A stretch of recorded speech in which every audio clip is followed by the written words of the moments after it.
If you have ever felt stuck, unmotivated, or drained, but still knew you needed to get work done, this guide is for you. Many people wait for motivation to show up, but the truth is, action comes first and motivation follows. This book will teach you how to take control of your day, your energy, and your focus, even when you don't feel like moving forward. You will learn practical strategies to overcome procrastination, push past mental resistance, and keep making progress no matter how tired or distracted you feel. Every chapter is designed to give you clear steps you can use immediately to build discipline, strengthen your mind, and create momentum in your life. By following these lessons, you will see how small choices add up to real change, how consistent effort shapes your habits, and how taking action becomes easier with practice. This is not about forcing yourself in a harsh or punishing way. It is about creating structure, building resilience, and learning to move forward, even when your mind resists. By the end, you will know how to turn hesitation into action, how to protect your focus, and how to end each day ready to tackle the next one with clarity and energy. The techniques you will discover are simple, practical, and designed to fit into everyday life. If you are ready to stop waiting for the perfect moment and start creating results right now, this book will guide you step by step. Every page is an invitation to take control, to act, and to move closer to the life you want, even when the easiest choice is to stay still. Chapter 1. Build a morning routine that pushes you into action. Waking up each morning is the first battle of the day. How you handle those first moments after opening your eyes will determine the quality of your hours ahead. Many people begin their mornings on autopilot, reaching for their phone, scrolling through messages, or turning over in bed for another round of sleep. This habit might feel harmless, but it quietly sets the tone for laziness, distraction, and lack of control. If you want to force yourself to work even when you don't feel like it, you must win the morning. The way you begin your day is not about luxury or long rituals, but about creating a system that pulls you into motion before your excuses have the chance to speak. The first truth you must accept is that your mind will not always agree with your goals. When you wake up, your body feels heavy, your thoughts seek comfort, and your brain whispers to delay effort. If you listen to that voice, the day is lost before it begins. That is why a deliberate morning routine is essential. It is a guardrail that keeps you from falling into weakness. It pushes you forward whether you feel ready or not. Discipline grows stronger when you eliminate negotiation from the start of the day. Your routine does not have to be complicated. Many people confuse discipline with elaborate schedules that collapse after a week. True discipline is about creating simple, repeatable actions that you follow every single morning without excuse. For example, waking up at a consistent time is the foundation. Do not depend on motivation to get you out of bed. Depend on habit. Place your alarm far from your reach so that standing up is not optional. When the alarm rings, rise immediately. Those first few seconds are the most important of your day. Every time you win this small battle, you send a message to yourself: I control my actions, not my feelings. Once you are out of bed, the next step is movement. Do not remain in a sluggish state. Walk to the bathroom, wash your face with cold water, or stretch your body.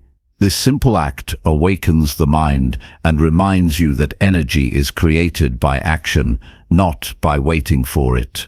A body in motion becomes a mind in motion. You do not need a full workout at this stage, but you need a signal to your brain that the day has begun. The next part of your routine should focus on clarity. Too many people start their mornings overwhelmed with thoughts of everything they must do. They scatter their focus and lose momentum before they even begin. Instead, take a few quiet minutes to set your intention for the day. Write down 3 key tasks that you will accomplish no matter what. These are not small errands, but meaningful actions that push your life and work forward. By defining them early, you reduce decision fatigue later. You know exactly what matters, and you remove the temptation of wasting time on distractions. Hydration and nourishment are also critical parts of a productive morning. Your body has been resting for hours, and dehydration causes fatigue and lack of concentration. Drink a full glass of water immediately after waking. This is not just about health, it is about signaling to yourself that your body deserves fuel for performance. If you choose to eat breakfast, keep it light and supportive of energy, not heavy and draining. The goal is to give your body what it needs to perform, not what it craves for comfort. Once the basics are complete, you must transition into focused work quickly. Too many people waste the most powerful hours of the day scrolling, chatting, or delaying. The early morning is the time when your mind is most capable of deep focus. Protect it fiercely. Choose one important task and begin it before you do anything else. Do not wait until you feel inspired. Begin even if you feel resistant. Momentum is built through action, not thought. When you begin your day with productive work, you gain confidence that carries into every other activity. Consider the impact of such a routine over months and years. If every morning you rise on time, move your body, drink water, write down your top tasks, and begin meaningful work before distractions, you will separate yourself from the majority of people who live reactively. Your mornings will become a daily training ground for discipline. You will no longer be dependent on motivation or mood.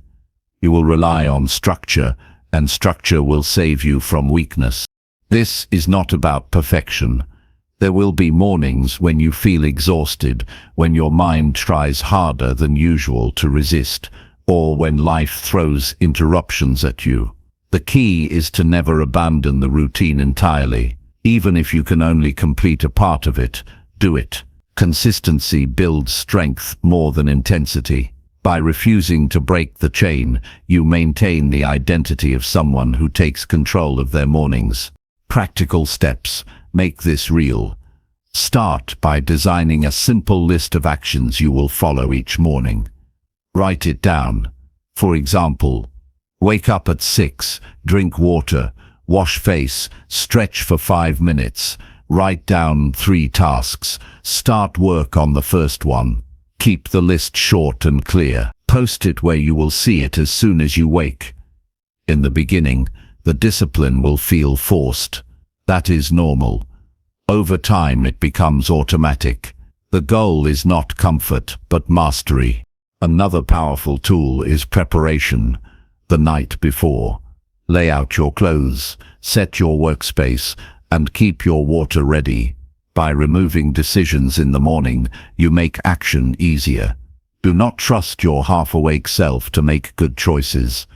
Prepare the path so that you simply follow it. Discipline is often the result of removing obstacles, not creating more effort. Some people believe they are not morning people. They accept laziness as their nature. But this is a lie created by habit.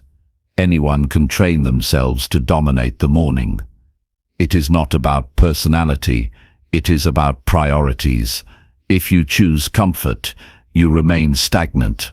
If you choose action, you gain strength. Every morning is an opportunity to prove to yourself who you are becoming. Imagine 2 versions of yourself. One who wakes late, checks the phone, eats heavily, delays important work, and enters the day already behind. And another who wakes on time, hydrates, moves, sets priorities, and begins focused work before others have even started. The difference between these 2 versions is not talent or intelligence, but discipline. Over months and years, the gap between them becomes enormous. One lives in frustration, always chasing lost time. The other lives in control, always moving forward with confidence. Which version you become is determined by your morning choices. When you rise early and act with purpose, you also gain an emotional advantage. You feel stronger because you know you are not controlled by weakness. You gain respect for yourself. This respect creates confidence, and confidence fuels further discipline. It is a cycle of strength that begins with a single choice: to win the morning. If you find yourself struggling, start small. Commit to just one non-negotiable action in the morning. For example, promise yourself that you will never check your phone until after you complete your first meaningful task. Or promise that you will always drink water immediately after waking. Build from there. Do not wait for the perfect routine. Begin with one action, master it, then add another. Over time, the routine becomes a chain of victories that push you into action daily. Do not underestimate the power of environment. If your bedroom is dark and cluttered, it encourages laziness. If your workspace is messy, it invites distraction. Create an environment that makes discipline easier. Place reminders where you will see them. Keep your alarm across the room. Design your surroundings to support action, not comfort. Environment is silent discipline. It shapes your choices without you realizing it. As you continue to practice, mornings will no longer feel like a burden. They will feel like your greatest weapon. You will begin to crave the clarity and control that comes from starting strong. You will notice that the days when you dominate the morning are the days when you achieve the most. This realization will strengthen your commitment. Discipline will no longer be something you force. It will be something you embrace because you see its rewards. The wisdom of the ancients teaches that the greatest victory is mastery of the self. Building a morning routine is not about rigid schedules, but about practicing that mastery every single day. When you rise, move, fuel your body, set priorities, and work with focus, you are training yourself to live above weakness. You are becoming stronger than your excuses, sharper than your distractions, and greater than your moods. Discipline is not natural. It is built.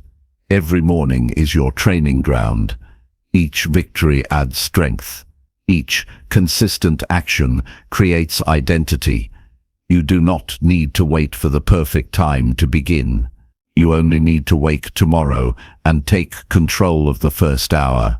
That hour will shape the rest of your day. And enough days shaped with discipline will shape your life into something you can be proud of. Your life is a reflection of your mornings. If you waste them, you waste potential. If you master them, you master your future. The choice is always in your hands, waiting for you the moment your alarm rings. Do not delay. Do not negotiate. Do not surrender. Rise with purpose. Follow your routine and push yourself into action. That is how you begin to force yourself to work, even when you do not feel like it. Chapter 2. Set small daily goals that demand your commitment. The difference between those who keep moving forward in life and those who stay stuck is rarely about grand visions or extraordinary talent. Most people dream big at some point, but dreams collapse when they are not broken into actions that can be done today. The truth is that real progress is made through small daily goals that you commit to fully. These goals are not overwhelming, they are not vague, and they are not optional. They are simple, clear, and non-negotiable. They are the building blocks of discipline, and they keep you moving even when your motivation disappears. When you set a goal that is too large or too distant, your mind begins to resist. It whispers that the effort is too much, that the finish line is too far away, that you are not ready to take on something that big. That resistance becomes an excuse, and excuses turn into delay. On the other hand, when you set a small and precise goal for the day, your brain sees it as possible. You no longer feel trapped under the weight of something huge. You feel a sense of control because the task in front of you is achievable. This psychological shift is what creates consistency. Small goals are powerful because they build momentum. If you tell yourself that you must write an entire book in a day, you will feel paralyzed. But if you decide to write 2 pages before the afternoon ends, you feel capable of doing it. Once you complete that task, you gain confidence, and confidence fuels the desire to do more. This is how small goals lead to big results. One completed action creates energy for the next. Momentum does not come from waiting for inspiration. It comes from taking a step that you promised yourself you would take. The key is that these goals must demand your commitment. That means they are not vague hopes, but specific tasks that you either do or do not do. I want to get healthier is not a daily goal. I will walk for 20 minutes today is a daily goal. I want to be more focused is not a goal. I will spend 30 minutes working without checking my phone is a goal. The difference is clarity. When the goal is specific, you can measure it.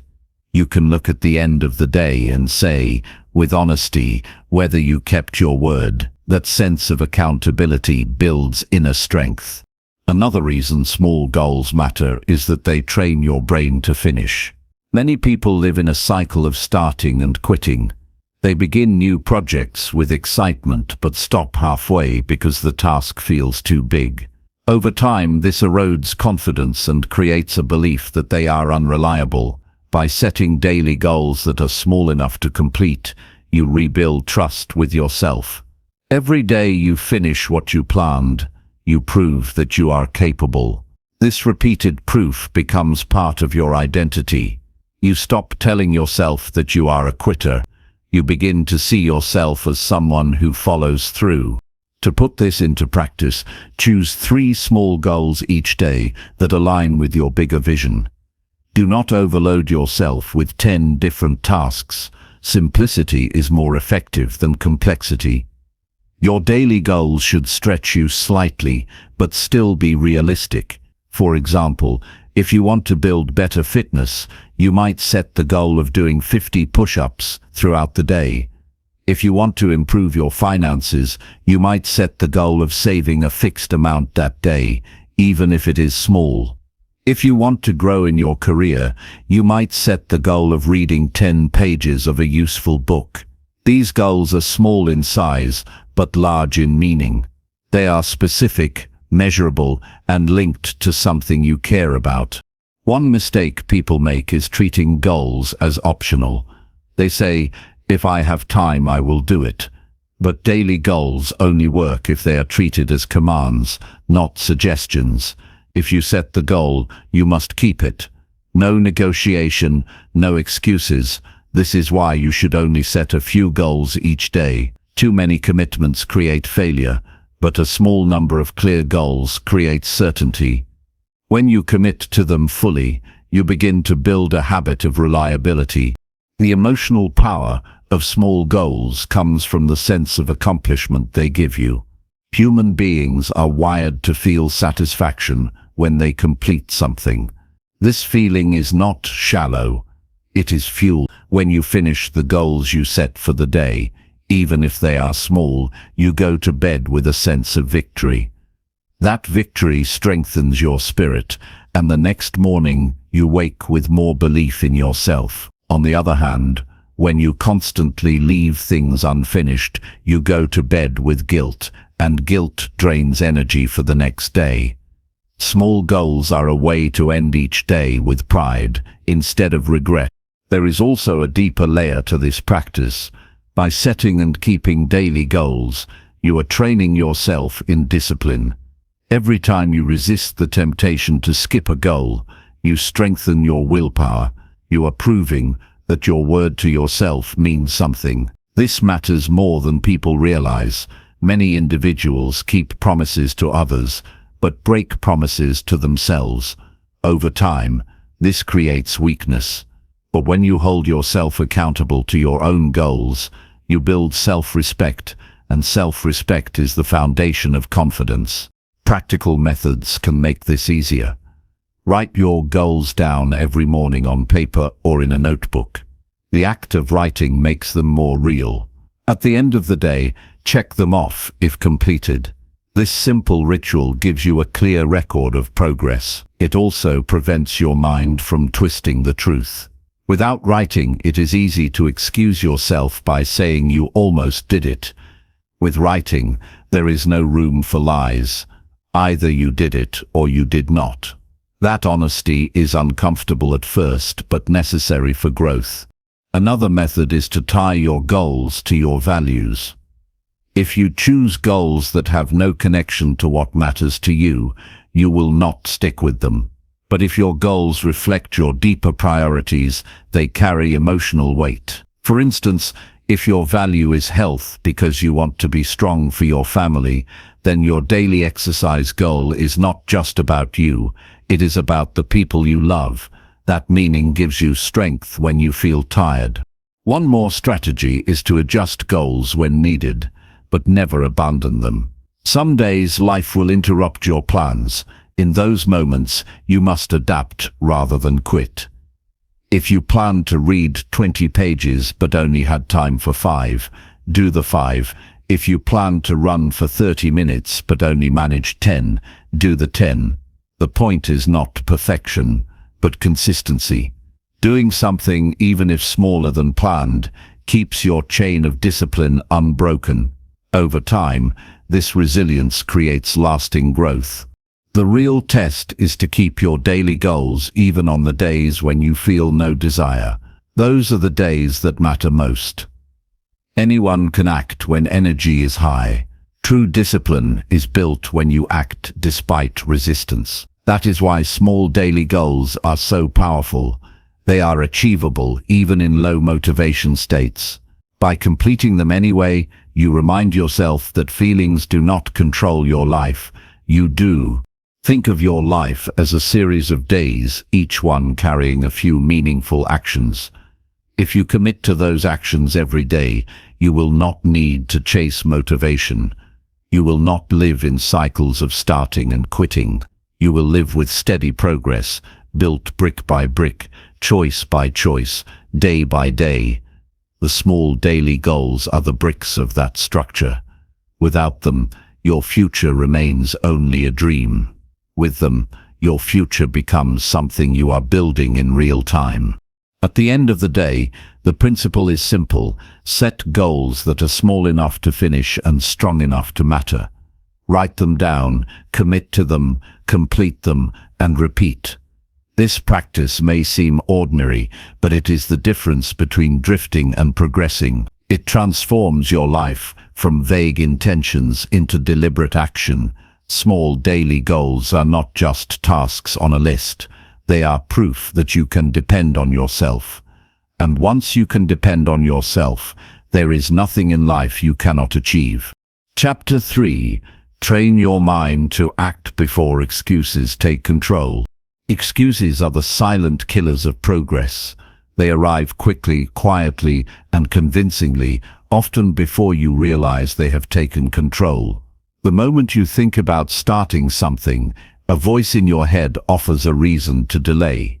It tells you that you are too tired, that tomorrow will be better, that you need more time, that conditions are not right.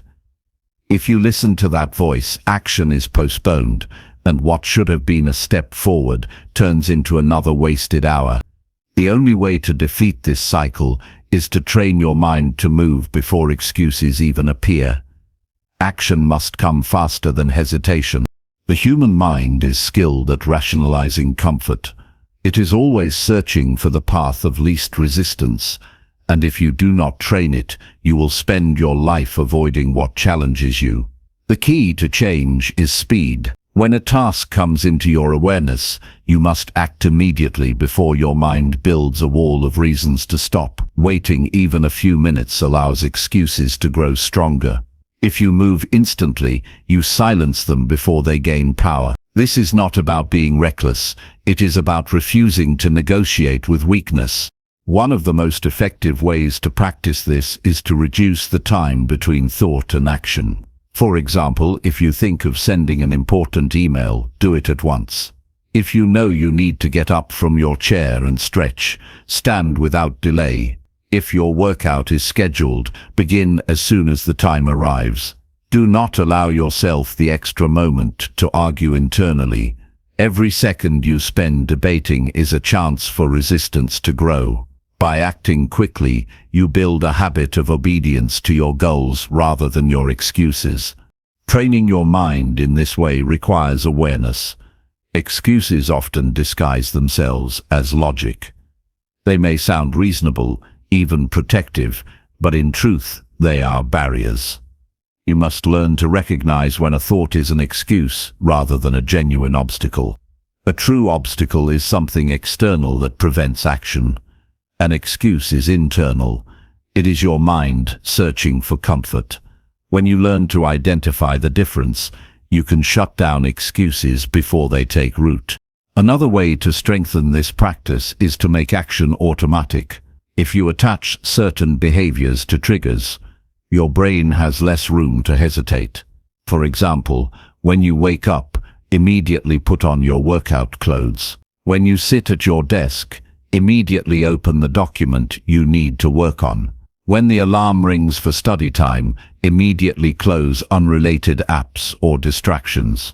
These automatic responses reduce the mental space where excuses usually form. The more you automate, the less you negotiate. The mental training also requires you to embrace discomfort as part of growth. Excuses thrive on the promise of relief. They tell you that you will feel better if you skip the task. But the truth is that discomfort is temporary and the satisfaction of action lasts far longer. Each time you face discomfort and move through it, you weaken the grip of excuses. You remind yourself that you are capable of handling more than your mind initially suggests. Over time, discomfort becomes less frightening, and excuses lose their power. Practical exercises can help. One is to use the one-step rule. When you feel resistance, tell yourself to just take the first step. If the task is writing, open the notebook. If it is exercise, put on the shoes. If it is a phone call, dial the number. By reducing your focus to the smallest action, you bypass the flood of excuses and gain momentum. Once the first step is taken, the rest becomes easier. Another exercise is timed action. Give yourself a short countdown, 5 seconds to begin moving. This small window prevents delay and forces you into action. Mental toughness also comes from challenging your own thoughts. When an excuse arises, question it directly. Ask yourself, is this a real barrier, or am I choosing comfort? Most of the time you will recognize it as comfort disguised as logic. By confronting it, you reduce its strength. You are no longer a passive listener to your excuses, you become an active challenger of them. This shift in perspective makes it easier to override hesitation with action. It is also important to understand that excuses rarely vanish completely. They will continue to appear, no matter how disciplined you become. The difference is that trained individuals act despite them, while untrained individuals obey them. Your goal is not to eliminate excuses, but to weaken their influence. The stronger your habit of immediate action, the quieter excuses become. They will speak, but you will no longer listen. Real-world examples can illustrate this clearly. Imagine a person who plans to study every evening. Each time the hour arrives, the mind says, "You are too tired. You deserve rest." If that person accepts the excuse, days pass without progress. Now imagine the same person trained to act before thinking. At the study hour, they sit down and open the book without allowing the inner debate to start. Within minutes, they are working, and by the end of the evening, they have completed the task. The difference is not energy or intelligence. It is the ability to move before excuses take control. Another example is physical fitness. Many people fail to exercise not because they cannot, but because they delay. They say they will start in 10 minutes, then another 10, until the day ends. A disciplined individual removes this gap. They move into action at the scheduled time, ignoring the voice of delay. That simple act of beginning changes everything. Action builds energy, while hesitation drains it. Consistency is built on these small victories. Each time you act before an excuse forms, you strengthen your mental discipline. Over weeks and months, this becomes part of who you are. You no longer see yourself as someone who struggles with procrastination. You see yourself as someone who acts. That identity shift is powerful because it removes doubt. When you believe you are a person who acts quickly, hesitation no longer feels natural. To reinforce this identity, celebrate the moments you act quickly. Acknowledge that you overcame resistance, even in small ways.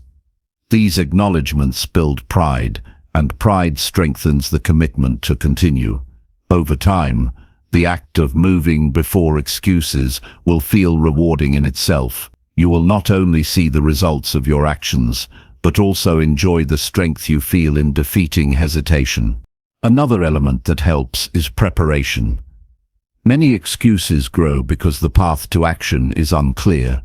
If your environment is unorganized, your mind has room to delay. But if you prepare in advance, you remove the excuse.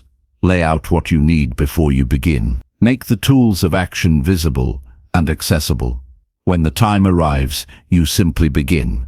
This eliminates the mental friction that gives excuses their power. The ultimate lesson is that excuses are not external enemies. They are part of your own mind, created by the desire for ease. The way to win is not through argument, but through immediate action. Every time you act first, you train your mind to follow you rather than control you. With enough practice, this becomes a habit as natural as breathing. Life does not wait for perfect conditions. If you let excuses rule you, you will never move. But if you train your mind to act before hesitation, you take control of your days. You stop living in delay, and you start living in motion. That is how real growth happens. Not through promises, not through plans, but through disciplined action taken before the voice of weakness can speak. Over time, this practice builds unshakable resilience. You will no longer ask, "Do I feel like doing this?" You will simply act, and in that shift lies the power to change everything about your future. Chapter 4. Remove distractions that steal your focus and energy. Distraction is the silent thief of productivity. It does not come with loud warnings or sudden alarms. It arrives quietly, often disguised as something small and harmless, and before you know it, hours have slipped away with nothing meaningful accomplished. Distractions do not only steal time, they drain mental energy and weaken your ability to focus on what truly matters. If you want to live with discipline and make progress toward meaningful goals, you must learn to remove distractions from your path. The battle for your future is not only about working hard, it is about protecting your attention from being scattered in 100 directions. Modern life is filled with endless interruptions, notifications on phones, constant messages, entertainment within easy reach, and the endless cycle of digital content compete for your attention every second. The human brain is not built to handle this level of stimulation. Each distraction may seem minor, but every time your focus shifts, your mind takes longer to return to deep concentration. Even small interruptions cost more energy than most people realize. If you allow distractions to dominate your day, you will always feel busy but never truly productive. The first step in eliminating distractions is to recognize them honestly. Many people underestimate how much of their time is stolen. They believe they are working hard, while half their day is consumed by small interruptions. Track your habits for a few days. Notice how often you pick up your phone without thinking. Notice how many times you check emails or social media while in the middle of important work. Awareness exposes the truth. Once you see the problem clearly, you can no longer pretend it does not exist. After awareness comes the discipline of environment design. Your surroundings either support focus or invite distraction. If your workspace is cluttered with unnecessary items, your mind struggles to stay calm. If your phone sits within reach, you will touch it repeatedly, even without intention. A disciplined environment removes temptations before they have the chance to pull you away. Place your phone in another room when working. Clear your desk of everything unrelated to the task at hand. Keep only the tools you need in front of you. This physical simplicity creates mental clarity. Another crucial strategy is to control technology rather than let it control you. Phones, computers, and tablets are powerful tools, but without boundaries, they become constant sources of interruption. Disable unnecessary notifications. Set specific times for checking messages instead of reacting instantly. Use apps that block distracting websites during working hours. The goal is not to eliminate technology, but to use it with intention instead of addiction. Each time you take control of your digital habits, you reclaim energy that would otherwise be wasted. Distractions are not only external, they also come from within. Daydreaming, overthinking, and mental wandering can be just as destructive as outside interruptions. Training the mind to return to the present moment is essential. One method is to set clear work intervals, choose a task, set a timer for a fixed period, and commit to working only on that task until the time ends. This simple practice teaches your brain to stay engaged instead of drifting. With repetition, your ability to concentrate grows stronger and internal distractions lose their hold. Discipline also requires setting boundaries with people. Friends, colleagues, and family may interrupt without realizing the cost. If you allow constant intrusions, you'll never reach deep focus. Communicate your needs clearly. Create times when you are unavailable for casual conversation or unplanned requests. Protect your focus with firm boundaries, not apologies. By respecting your own time, you teach others to respect it too. Another powerful tool is the practice of single tasking. Multitasking feels productive, but it divides attention and reduces the quality of work. When you try to do many things at once, none receive your full effort. Commit instead to doing one thing at a time with complete focus. Finish it before moving to the next. This not only improves results, but also strengthens your ability to concentrate deeply. Over time, your brain adapts to longer periods of uninterrupted focus, making you far more effective. Rest is also an important part of fighting distraction. When you are mentally exhausted, even the smallest interruptions feel impossible to resist. You wander toward distraction because your mind seeks relief. To prevent this, schedule short breaks throughout the day. Step away from your work, breathe, stretch, or take a walk. These pauses refresh your mind, making it easier to return to focus without being pulled into endless distractions. Clarity of purpose is another defense. When you are not clear on what matters, distractions feel more attractive. If your task feels vague or unimportant, your brain naturally seeks escape. But when your goal is specific and meaningful, distractions lose some of their power. Begin each day by identifying your top priorities. Remind yourself why they matter. A strong sense of purpose creates inner resistance to distraction. You are less likely to waste time when you know exactly what is at stake. Training your focus is much like strengthening a muscle. Each time you resist a distraction and return to the task, you build mental discipline. The first attempts may feel difficult. You will catch yourself drifting often, but with persistence, your control improves. The important thing is not perfection, but practice. Every moment you choose focus over distraction is a victory, and victories add up over time. Consider how much life is lost to meaningless interruptions. Imagine the hours reclaimed if you remove just half of them. Those hours could be invested in learning, creating, exercising, building relationships, or achieving long-term goals. The difference between a life of constant distraction and a life of disciplined focus is the difference between mediocrity and mastery. One leads to regret, the other to progress. Do not underestimate the emotional cost of distraction.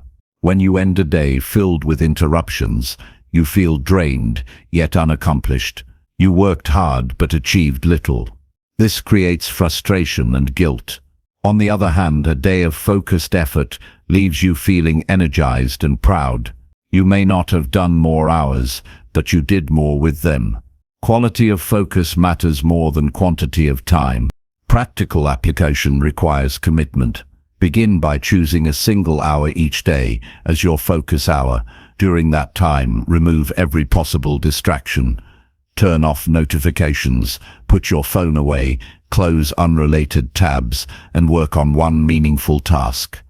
At first, your mind will resist. It will crave interruption.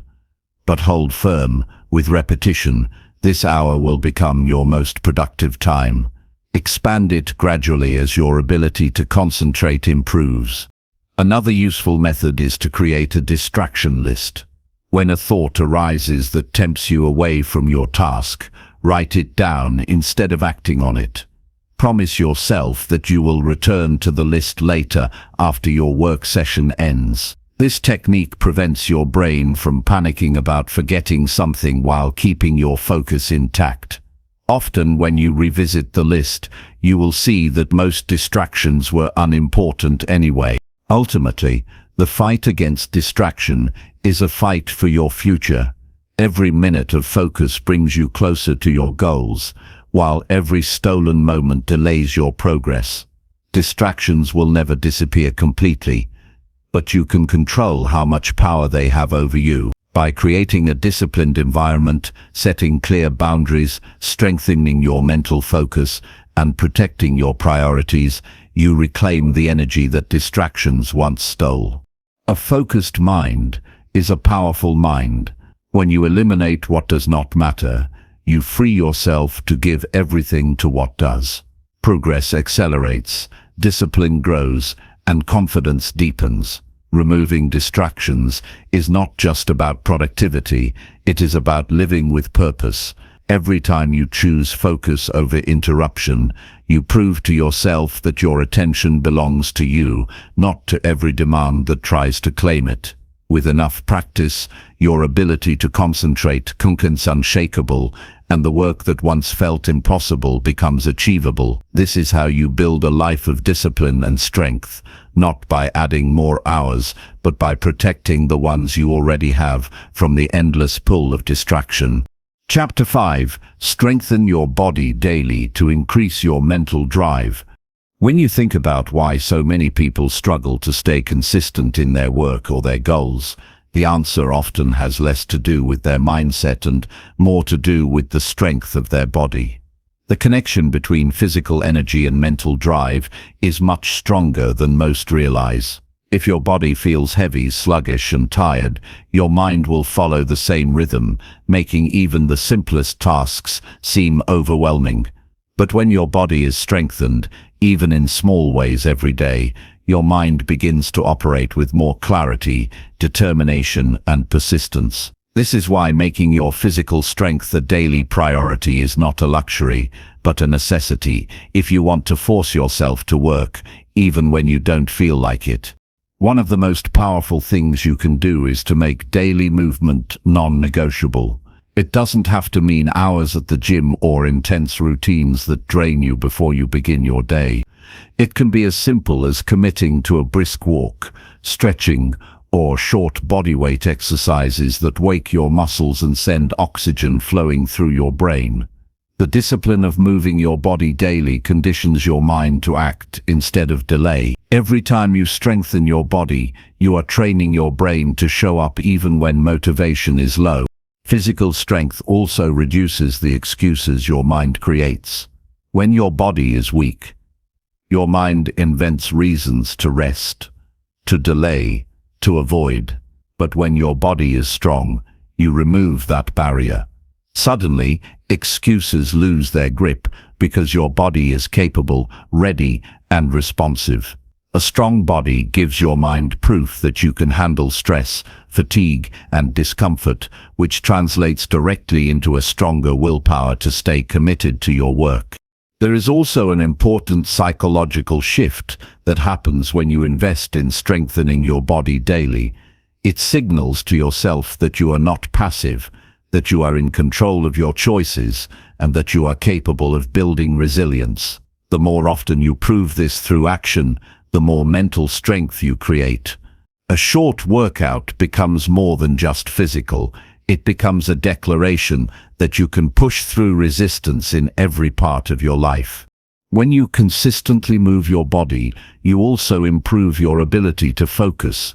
Energy is not created by sitting still. It is generated by using your body and increasing blood flow to the brain. Think about the difference between how you feel after lying in bed for hours versus how you feel after even 10 minutes of movement. One leaves you foggy and drained, while the other leaves you more alert and motivated to tackle the tasks ahead. By making physical activity a daily habit, you ensure that your brain receives the fuel it needs to concentrate deeply, avoid distractions, and push through periods of fatigue. Daily strengthening also builds discipline in layers. On days when you do not feel like exercising, and yet you still do it, you are not just building your body, you are building your identity as someone who follows through, regardless of mood. That same identity spills into your work. You stop negotiating with yourself about whether to begin, and you start acting because that is now who you are. Strengthening your body becomes training for strengthening your decision-making and persistence in every area of life. It is also important to recognize that physical strength boosts emotional resilience.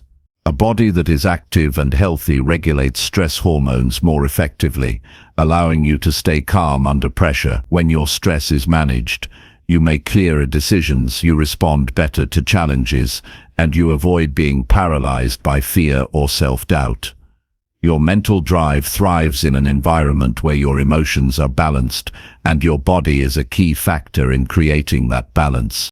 Consider the role of rest and recovery in this process as well. Strengthening your body is not only about activity, but also about giving yourself quality sleep and nourishment. When you take care of your body with rest and proper fuel, you set the foundation for sharp thinking and consistent effort. A tired and undernourished body cannot carry a determined mind for long.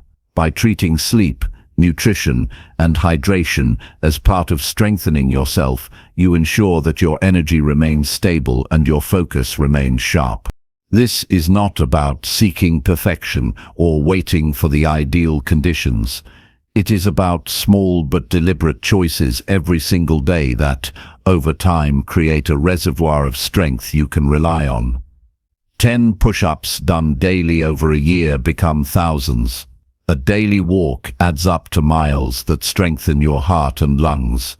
These repeated small actions build physical resilience that directly fuels mental stamina. You do not need dramatic changes. You need consistent daily strengthening that compounds over time.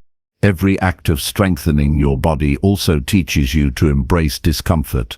Growth in the body requires resistance, whether that's lifting weight, holding a stretch, or pushing through fatigue.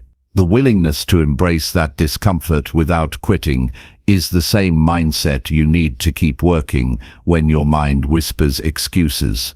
You are not training only your muscles, you are training your ability to keep moving forward despite resistance. This is why a strong body equals a strong drive. Many people make the mistake of separating their physical life from their mental or professional life, believing one has little to do with the other. But the truth is, they are deeply connected.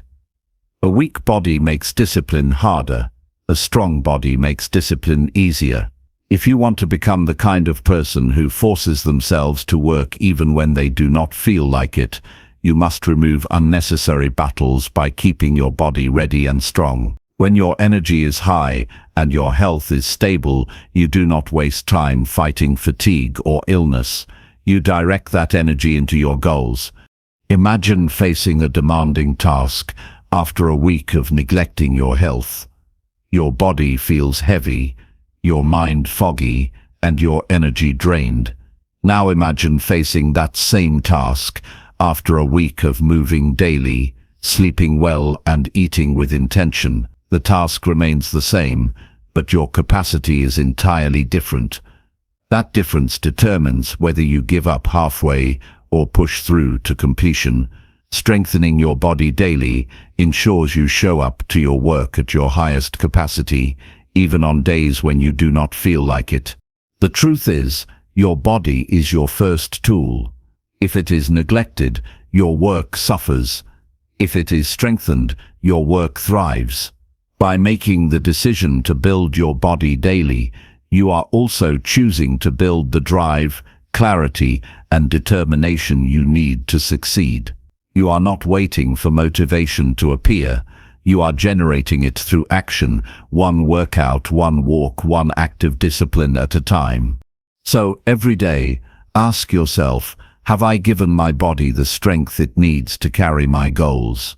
If the answer is yes, you will find it much easier to push yourself to work, even when you do not feel like it. If the answer is no, then start small, start today, and commit to the daily strengthening that will give you the mental drive to stay consistent for years to come. A strong body leads to a strong mind, and together they create the unstoppable force you need to keep moving forward. Chapter 6. Use time blocking to protect your most productive hours. When you take control of your hours, you take control of your results, and time blocking is the method that gives you that power. Most people move through the day reacting to what happens, answering calls as they come, checking messages every few minutes, and jumping between tasks without ever truly finishing them. This leads to frustration, stress, and wasted energy. To protect your most productive hours, you must decide ahead of time where your attention will go, and then guard that plan with discipline. Time blocking is not about filling every minute with activity, but about assigning your most important priorities a home on your calendar so they actually get done. The first step is identifying your natural peak energy hours. Everyone has times during the day when focus is sharper and energy is higher. For some, it's early in the morning when the world is quiet and the mind is clear. For others, it may be late morning or afternoon after the body is fully awake. Pay attention to when you feel most alert and capable. Those hours are your most valuable asset, and they should be reserved for the tasks that matter most to your progress. Once you know your high-performance windows, you must plan them carefully. Open your calendar and block out these periods for deep work.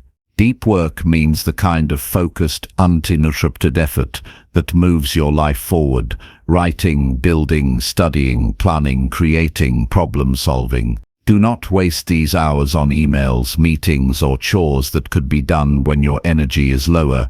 Protect them fiercely, as if they are non-negotiable appointments with yourself. After securing your peak hours, you can divide the rest of the day into blocks for lighter but necessary activities. For example, you might dedicate an hour in the afternoon for phone calls, responding to emails, or administrative work. You may assign time for exercise, meals, or personal responsibilities. The key is not to let small tasks creep into your high-value hours. When you respect the structure, you will find you accomplish more in fewer hours with less stress. Many people resist time blocking because it feels rigid, but in truth it creates freedom. Without structure, distractions easily take over. With structure, you reduce decision fatigue. because you already know what needs to be done and when. Instead of asking yourself throughout the day, "What should I do next?" you simply follow the plan you created with intention. The relief this brings to your mind is powerful. It saves energy that can then be invested into quality work rather than constant decision-making. To make time blocking effective, you must treat the blocked times as unbreakable. If a friend calls during your deep work block, let it go to voicemail. If a notification pops up, silence it until your block ends. If someone asks for your time during that period, communicate clearly that you are unavailable. At first, it might feel uncomfortable to say no, but the more you protect your blocks, the more others will respect your boundaries. It also helps to start with a small number of focused blocks, rather than trying to control the entire day. You might begin with 2 90-minute deep work sessions per day. Over time you can expand to more, but even these 2 blocks alone can transform your productivity. The consistency of working deeply for just 3 hours daily can outperform 10 hours of distracted, fragmented effort. Time blocking also requires review. At the end of the day, look back at how well you stuck to your blocks. Did you get pulled away by distractions? Did you overestimate how long a task would take? Did you allow interruptions to slip in? Reflecting daily will help you adjust and refine your schedule so it fits your life more realistically. It is not about perfection, but about steady improvement. One of the biggest benefits of time blocking is the sense of control it gives you.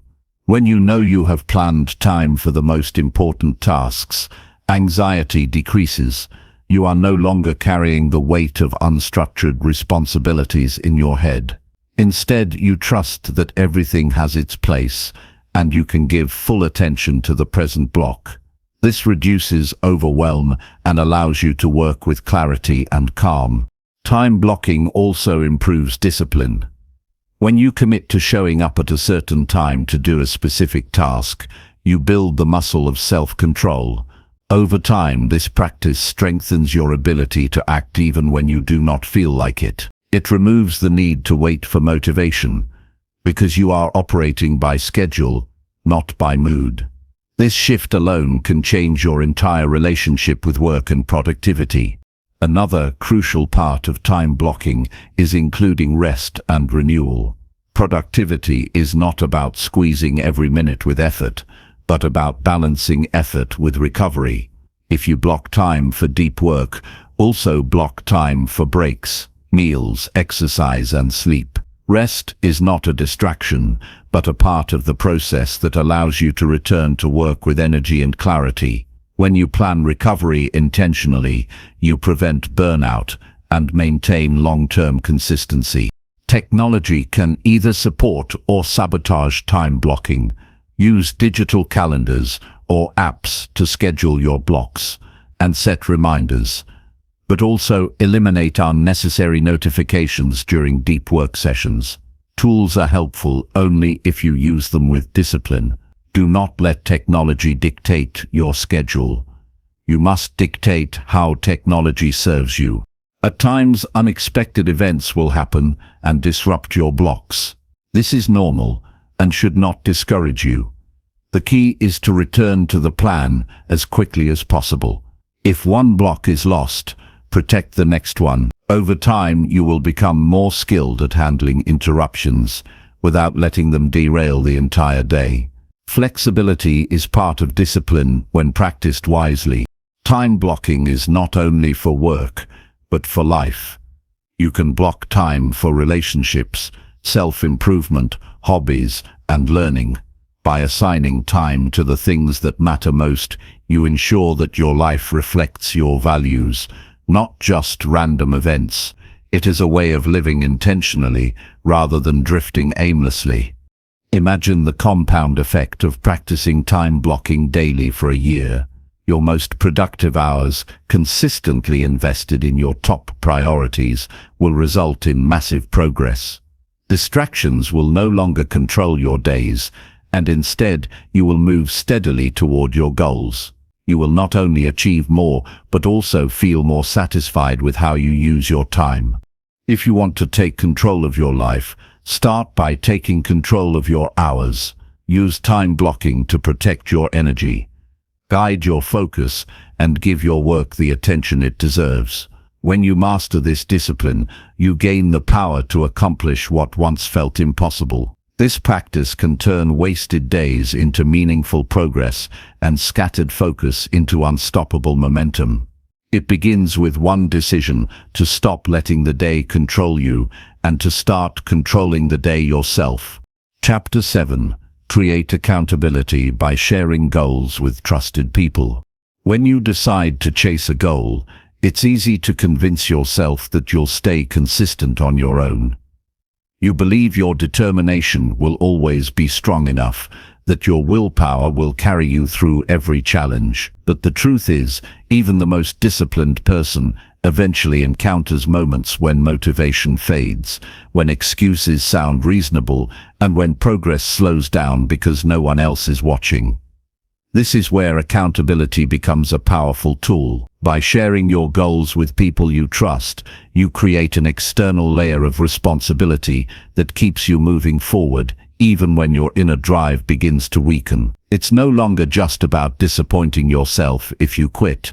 It's about having to face someone else who knows what you committed to do. That added pressure can make all the difference between giving up early and pushing through. When you let others in on your goals, you automatically raise the stakes. You've declared that this matters enough to speak out loud, which transforms a private intention into a public promise. The act of voicing your plans shifts them from vague dreams into commitments that are harder to ignore. If you told a friend that you are going to run 3 times a week, skipping suddenly feels heavier than if you had kept it silent. If you inform a colleague that you'll finish your project by the end of the week, the pressure to deliver is far greater than if no one else knew. It's not about fear, it's about creating a system where your word has weight, and breaking it would cost you pride and trust. Choosing the right people to share your goals with matters more than you think. You need people who respect you enough to hold you accountable, but care about you enough to encourage you instead of tearing you down. The wrong kind of accountability partner can make you feel judged or criticized, which only breeds resentment. But the right person understands that their role is to remind you of what you promised yourself, not to shame you if you stumble. This is why trusted people, friends who genuinely want to see you grow, mentors who believe in your potential, or even a group that shares the same ambition, are the best anchors. They give you the right balance of encouragement and firmness that fuels consistency. There's also a psychological shift when you commit to someone else. Humans are wired to care about their reputation, their reliability, and the way others perceive their effort. When you're alone, it's easier to rationalize skipping a workout, delaying a project, or giving up early because no one will know. But once another person is aware, you feel the natural urge to maintain integrity. Even if you don't consciously think about it, a subtle voice in the back of your mind reminds you, if I quit, they'll know I didn't keep my word. That thought alone often pulls you back into action when you're tempted to take the easy way out. Accountability works best when it's specific. Simply telling someone, I want to get healthier, doesn't create the same pressure as saying, I will exercise 4 days a week and I'll text you every time I finish. The more clear and measurable your commitment is, the easier it becomes for your accountability partner to check in and for you to feel the push to follow through. Ambiguity leaves room for excuses. Precision leaves little space for escape. If you share your goals with trusted people, make sure you define what success looks like in a way that can be measured and tracked. Technology has made accountability even easier. You don't have to physically meet someone to be held responsible anymore. A simple daily message, a shared progress tracker, or a quick video call can keep you aligned with your promises. Entire communities exist online where people announce their goals, update their progress, and find encouragement from strangers who want the same outcome. The presence of even a small audience, even if you don't know them personally, can push you to remain consistent when you might otherwise drift off track. Accountability also helps when setbacks happen. On your own, failure can easily convince you to stop altogether. You might tell yourself it's too late, that you've already lost momentum, or that you don't have what it takes. But when you've shared your goals with others, those same people can remind you that mistakes are part of the journey and that one setback doesn't erase all your effort. They can push you to get back up, reinforce that your commitment still matters, and remind you why you started in the first place. That kind of support is often what separates those who quit from those who persist. It's also important to recognize that accountability isn't about depending on someone else forever. The real purpose is to strengthen your consistency until it becomes part of your character. At first, you may lean heavily on the reminder that someone else is watching. Over time, however, the habit of showing up consistently will sink deep into your identity, and you'll begin to hold yourself accountable even when no one else is paying attention. The people you trust serve as a bridge, helping you cross from weak discipline to strong self-control. Another benefit of creating accountability is that it often inspires others. When you openly declare your goals and work hard to achieve them, those around you take notice.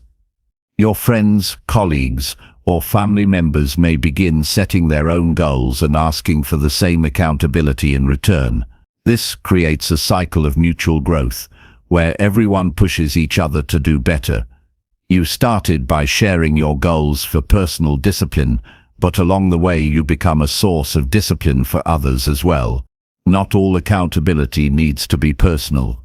Sometimes the most effective accountability is financial or public. Paying for a class, hiring a coach, or investing in a program automatically creates pressure to commit because you've put your money and resources on the line. Announcing your plans to a larger group, like on social media, also raises the stakes because many eyes are watching. Different methods work for different people, but the principle remains the same. You create an environment where giving up feels more painful than following through. The truth is, none of us are perfectly consistent on our own. Life will always present distractions, moods, and unexpected events that test our resolve. That's why building accountability into your goals is less about weakness and more about strategy. It's acknowledging that discipline is easier when the weight isn't carried alone.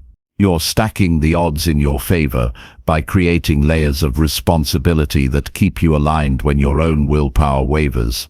When you look back on your journey, you'll realize that many of the breakthroughs you achieved didn't come purely from inner strength, but from the subtle yet powerful pressure of accountability. You'll remember the text you didn't want to send but sent anyway, the workout you wanted to skip but completed because someone was expecting your update, the project you finished because you had declared the deadline out loud. These moments build resilience, and over time they shape you into a person who doesn't just make promises but keeps them. In the end, sharing your goals with trusted people is not just about having someone else watch over you. It's about building a support system that ensures you stay on track when the path gets difficult. It's about surrounding yourself with people who want you to win, people who remind you of your strength when you forget it, and people who expect you to keep going when quitting feels easier. Accountability may begin with external pressure, but it ultimately leads you to internal power, the ability to discipline yourself even when no one else is looking. Chapter 8. Push through discomfort by working 5 minutes at first. When discomfort shows up, most people interpret it as a signal to stop. They think if something feels hard in the beginning, it means they aren't ready or that the timing isn't right. The truth is, the first few minutes of any meaningful task often feel uncomfortable, but that discomfort is not a sign of weakness. It's a natural part of the process. The human brain is wired to resist change, and avoid effort, because effort requires energy, and energy was once precious for survival. That same mechanism is what makes you hesitate when you want to start something important. The secret is not to wait until you feel ready, but to deliberately begin anyway, even if it's for a very short stretch of time. 5 minutes may seem like nothing, but it's the bridge between resistance and momentum. Starting for 5 minutes lowers the barrier in your mind. Instead of telling yourself you must finish an entire workout, write 10 pages, or clean the whole room, you only ask yourself to move for a tiny portion of time. This trick bypasses the mind's natural defense against effort, because almost anyone can handle 5 minutes. And once you're in motion, something shifts. What was once an intimidating wall becomes a small step, and momentum begins to carry you forward. This principle works because your brain's resistance is strongest at the beginning, not in the middle. If you can simply cross the threshold of beginning, you often find yourself willing to continue far longer than you first expected. Think about how many times you delayed doing something only to discover that once you started, it wasn't as bad as you imagined. The workout wasn't unbearable after the first few movements, the writing became smoother after a few sentences, and the task you dreaded didn't take nearly as long as you feared. The hardest part was simply pushing through the initial resistance. Training yourself to commit to 5 minutes builds a powerful discipline. It teaches your mind that discomfort isn't a command to stop, but merely a temporary sensation that fades once you act. Another benefit of the 5-minute method is that it reframes progress. Too often, people put pressure on themselves to finish everything perfectly, and that weight prevents them from starting at all. By choosing to work for only a few minutes, you reduce the mental burden. You tell yourself that showing up is enough, that taking a step is progress. Over time, these small sessions add up to significant achievements. What feels like an insignificant start becomes a chain of consistent action, and consistency beats intensity when it comes to long-term results. Consider someone learning a new skill, like playing an instrument. The thought of practicing for an hour may feel overwhelming, but committing to 5 minutes is manageable. Once the guitar is in hand and the first notes are played, it's common to keep going for much longer. That's the hidden strength of this strategy. The short commitment removes excuses and almost always leads to more work done than planned. The same applies to reading, meditating, studying, exercising, or even decluttering your space. The initial push breaks inertia, and inertia is what keeps most people stuck. This approach also strengthens self-trust. Each time you tell yourself you will start for 5 minutes, and you follow through, you build credibility with yourself. Discipline grows from keeping small promises consistently, not from occasional bursts of huge effort. Over time, your mind begins to associate discomfort with an opportunity to prove your commitment, rather than a signal to retreat. Instead of thinking, "I don't feel like it," your habit becomes, "I'll begin for just a few minutes." That mental switch is life-changing, because it places control in your hands instead of letting emotions dictate your actions. The discomfort you face at the start is not the enemy, it's a doorway to strength. The person who waits until conditions are perfect rarely makes progress. The person who accepts imperfection and begins despite unease gains momentum and builds resilience. Discomfort doesn't mean you're incapable, it means you're growing. Every valuable pursuit carries resistance at the front gate. By deciding to enter anyway, even briefly, you prove to yourself that the resistance is only smoke, not a solid wall. It's also worth noting that discomfort shrinks when faced repeatedly. The first time you try something, your resistance feels high. The second time, it still shows up, but slightly less. The third, fourth, and fifth attempts reduce it further, until what once felt unbearable becomes a normal part of your routine. Think of the first 5 minutes as training your nervous system to accept effort. Each time you endure those minutes, you weaken the grip of hesitation and strengthen your capacity to push forward. People who master this principle often surprise themselves. They discover they're capable of much more than they believed, not because they suddenly became stronger overnight, but because they learned how to break the cycle of avoidance. By practicing the 5-minute rule daily, you slowly shift from a person who waits for motivation to a person who acts regardless of mood. That change in identity has long-term effects. Your self-image transforms, and you start to view yourself as disciplined, capable, and reliable. There will be days when even 5 minutes feels like too much, when the thought of starting seems heavy. On those days, remind yourself that progress is not about perfection, but persistence. Sitting down for a few minutes may not seem like a victory in the moment, but it maintains the chain of action. Skipping entirely is what weakens discipline, while doing something, no matter how small, keeps the momentum alive. With time, this habit becomes part of your lifestyle, and the very act of beginning, however briefly, reinforces your strength.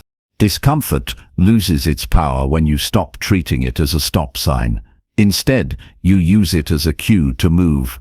5 minutes is all it takes to flip the script.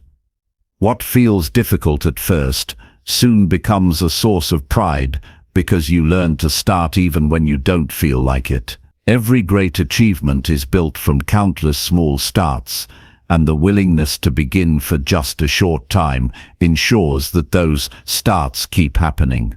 The discipline you build from this practice is not fragile, it becomes a foundation for everything else you want to achieve. By adopting this approach, you stop fearing discomfort and instead make peace with it. You accept that the first few moments of effort will be challenging, but you trust that action will ease the struggle.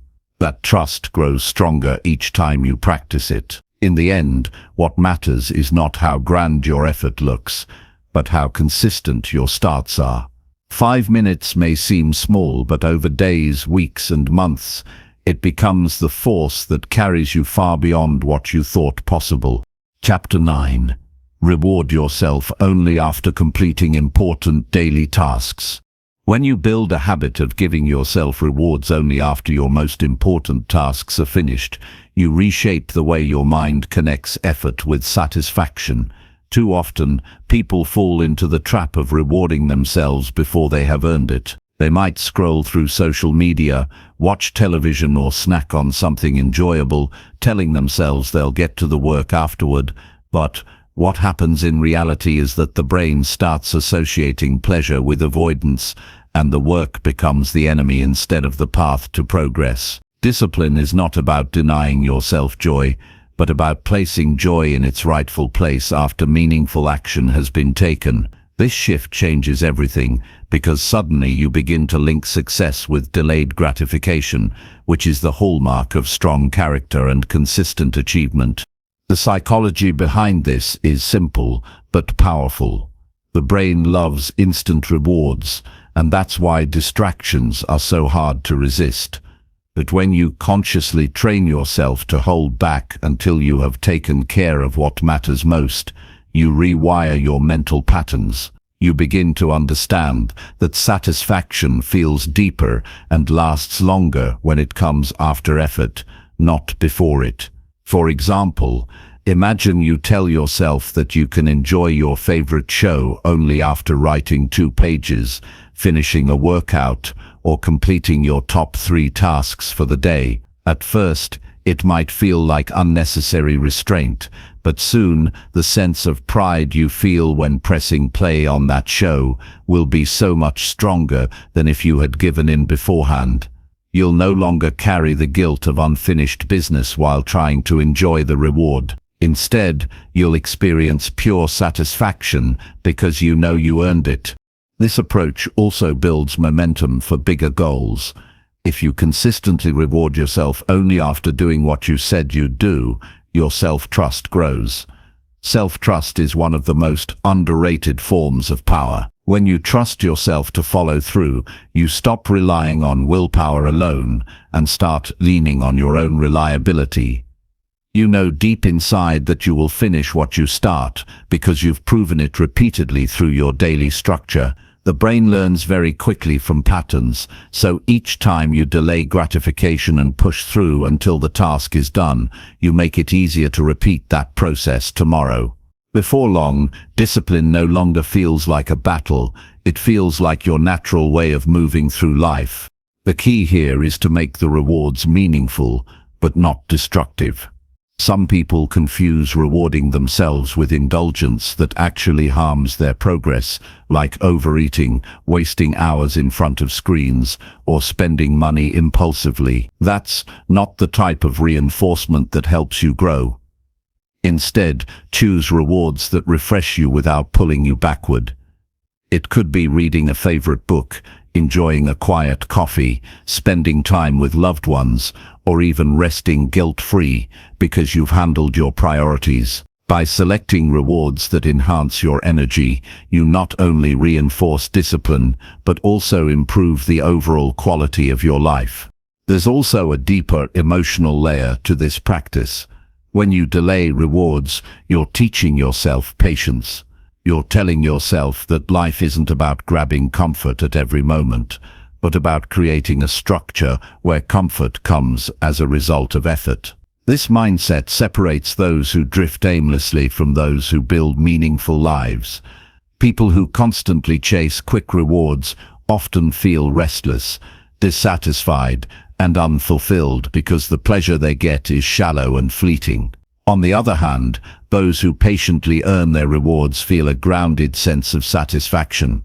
They can rest deeply because their rest has been earned, not stolen from the work they avoided. Another advantage is the clarity it brings to your daily priorities. When you make a rule that says, "I only get this reward after finishing the important tasks," you are forced to identify what truly matters each day. You can't hide behind busy work or meaningless activities. You have to decide which actions are most valuable and commit to completing them. This prevents procrastination disguised as productivity and ensures your time is invested wisely. Over time, this creates a sharper focus because you stop scattering your energy on things that don't move you forward. It's also worth noting that this method reduces stress. Many people carry silent anxiety throughout their day because they know they've been putting off what they should have done. That hidden tension eats away at their peace of mind. But when you complete your priorities before giving yourself leisure, you eliminate that burden. You enjoy your rewards fully because nothing important is left hanging over your head. That clarity and relief bring a calm confidence that becomes addictive in the best way possible. To make this practice sustainable, start small. Don't overwhelm yourself by demanding perfection on the first day. Pick 1 or 2 tasks that matter the most, and tell yourself that your reward comes afterward. If you like your morning coffee, maybe have water first and reserve the coffee until you finish a workout. If you enjoy social media, perhaps allow yourself 10 minutes only after writing your report or finishing a call you've been delaying. These little shifts seem minor, but over time they reshape your behavior at a deep level. As you strengthen this habit, you'll notice that your rewards begin to feel richer. The same cup of coffee tastes better, the same show feels more entertaining, the same rest feels more restorative, because you know it came after action. The brain interprets earned rewards differently from unearned ones. The pleasure chemicals released are more intense and more satisfying because they are linked to accomplishment. This difference is subtle but powerful, and it's what keeps high achievers consistently motivated while others struggle with boredom and lack of drive. Accountability also plays a role here. You can amplify this method by sharing it with someone you trust. Tell them your system of rewarding yourself after finishing tasks and allow them to check in.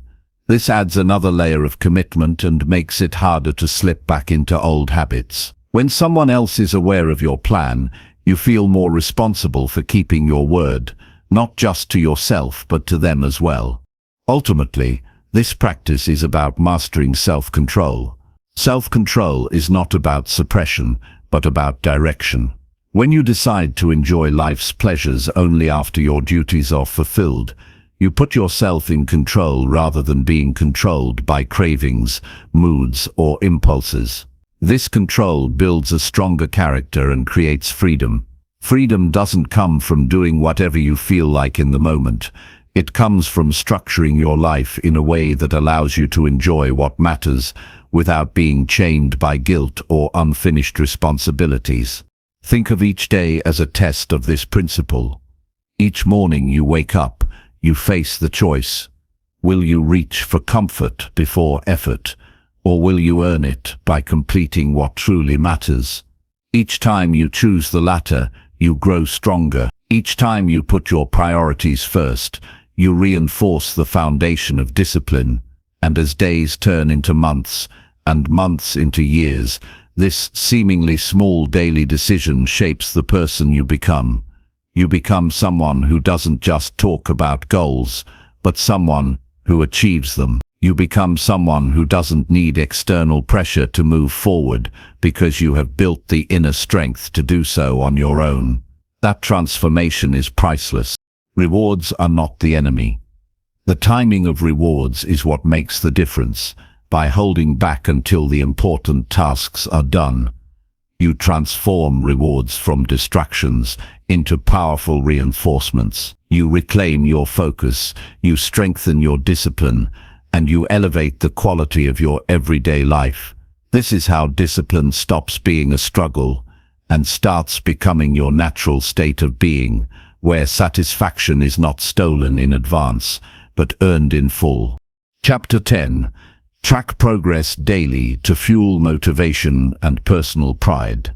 Tracking your progress every single day is one of the simplest yet most effective habits you can build if you want to maintain motivation and build lasting pride in yourself. When people set goals, they often get excited at the beginning, full of energy and determination, but as time passes, that initial spark can fade. The problem is not always a lack of willpower, but rather the absence of a clear way to measure growth. If you don't track your progress, your brain has no evidence that you are moving forward, and without that evidence, your motivation weakens. On the other hand, when you have visible proof of improvement, no matter how small, it creates momentum. That momentum builds confidence, reinforces your habits, and strengthens your drive to continue. Daily tracking can take many forms, and the method you choose should match your personality and lifestyle. Some people prefer writing in a journal where they list what they completed and reflect on how it made them feel. Others enjoy using digital apps that show charts and streaks, providing instant visual feedback. Even something as simple as crossing off a task on a physical calendar can be powerful because it creates a visual chain of consistency. The key is to make your progress visible in some form. Seeing your actions accumulate day by day transforms effort into a tangible record of discipline. One of the biggest benefits of daily tracking is that it removes the illusion that nothing is changing. Often, progress is so small from one day to the next that it's easy to overlook. For example, if you are exercising to get stronger, you might not notice visible results after a week. But if you look back at your daily log after a month, you'll see that you went from lifting lighter weights to heavier ones, or from struggling with a short walk to completing longer distances. That written record is proof that your efforts are paying off, even if your mind tries to convince you otherwise. Without tracking, it's easy to let doubt creep in and tell yourself you're not improving, when in reality you are. Another reason daily tracking fuels motivation is because it provides small wins. Humans thrive on progress, and when you check off a task or mark down your effort, your brain releases a sense of satisfaction. That satisfaction, although small, adds up. It teaches your brain to associate effort with reward, which makes it easier to continue the behavior tomorrow. It also shifts your focus from only caring about the final result to valuing the process. When you track, you start to enjoy the act of showing up daily because you see that every entry builds your story of growth. Tracking also helps you stay honest with yourself. Many people believe they are working harder than they really are. Without a record, it's easy to think you've been consistent, when in truth you may have skipped several days. A daily log doesn't lie, it shows exactly what you did and when you did it. This honesty can be uncomfortable at first, but it's necessary for real improvement. Instead of relying on memory or excuses, you have facts in front of you. If you see gaps, it's a signal to tighten your discipline. If you see consistency, it's confirmation that your habits are solidifying. Either way, tracking provides clarity. In addition to building motivation, daily tracking nurtures personal pride. Pride is not arrogance. It's the deep satisfaction that comes from knowing you kept a promise to yourself. Every time you look at your record and see consistency, you feel stronger. You know you can rely on yourself to follow through, and that trust in yourself is priceless. Many people lose confidence because they break promises to themselves repeatedly.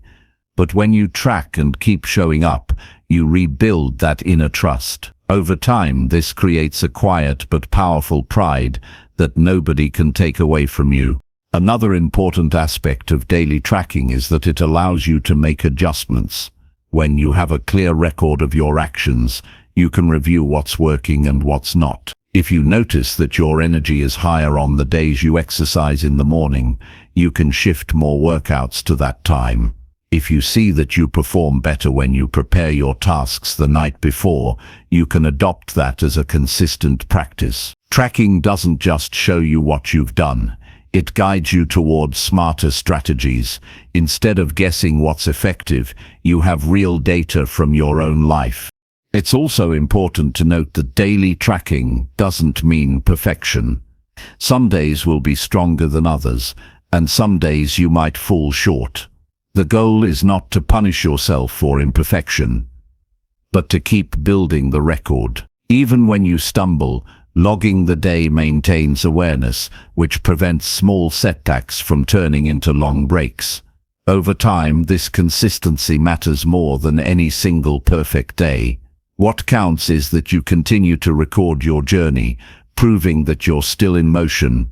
Many high achievers across different fields rely on some form of tracking. Writers record their word counts, athletes log their training sessions, entrepreneurs note their sales calls or progress on projects. These individuals understand that progress is built one day at a time, and tracking ensures those days accumulate toward something meaningful. You may not be aiming for the same goals, but the principle remains the same. Success loves measurement. To make daily tracking a permanent habit, you need to keep it simple and rewarding. If the system feels complicated, you'll resist it. Choose a method that's easy enough to do even on your busiest days. For example, if you're trying to improve your diet, you could jot down what you ate in a notebook in less than a minute. If you're learning a skill, you could record how many minutes you practiced. The goal is to make it so simple that skipping feels harder than completing it. Over time, this habit becomes second nature. Another way to make tracking more engaging is to review your records regularly. Don't just mark things down and forget them. Take a few minutes each week to look back at what you've accomplished. This reflection strengthens your motivation because it shows you how far you've come. It also reminds you that your current effort is part of a bigger pattern of growth. Without reviewing, the tracking can lose meaning, but with review it becomes a powerful motivational tool. The pride that comes from consistent tracking extends beyond the tasks themselves. It spills into other areas of your life. When you prove to yourself that you can be disciplined in one area, you gain confidence to apply that discipline elsewhere. For instance, if you've been tracking your workouts and sticking to them, you may feel more capable of managing your finances or improving your relationships. Discipline in one habit strengthens the belief that you can succeed in others. Daily tracking is the bridge that connects effort to lasting confidence. Ultimately, tracking your progress daily is about taking control of your growth. It turns vague intentions into clear evidence. It transforms invisible effort into visible proof. It teaches you to celebrate small victories, stay accountable, and keep moving forward even when progress feels slow. With each mark, note, or entry, you're building a story of persistence.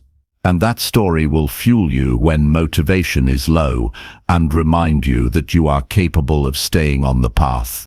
When you look back weeks or months later and see the record you've built, you'll realize something powerful. You didn't need luck or bursts of inspiration to move forward.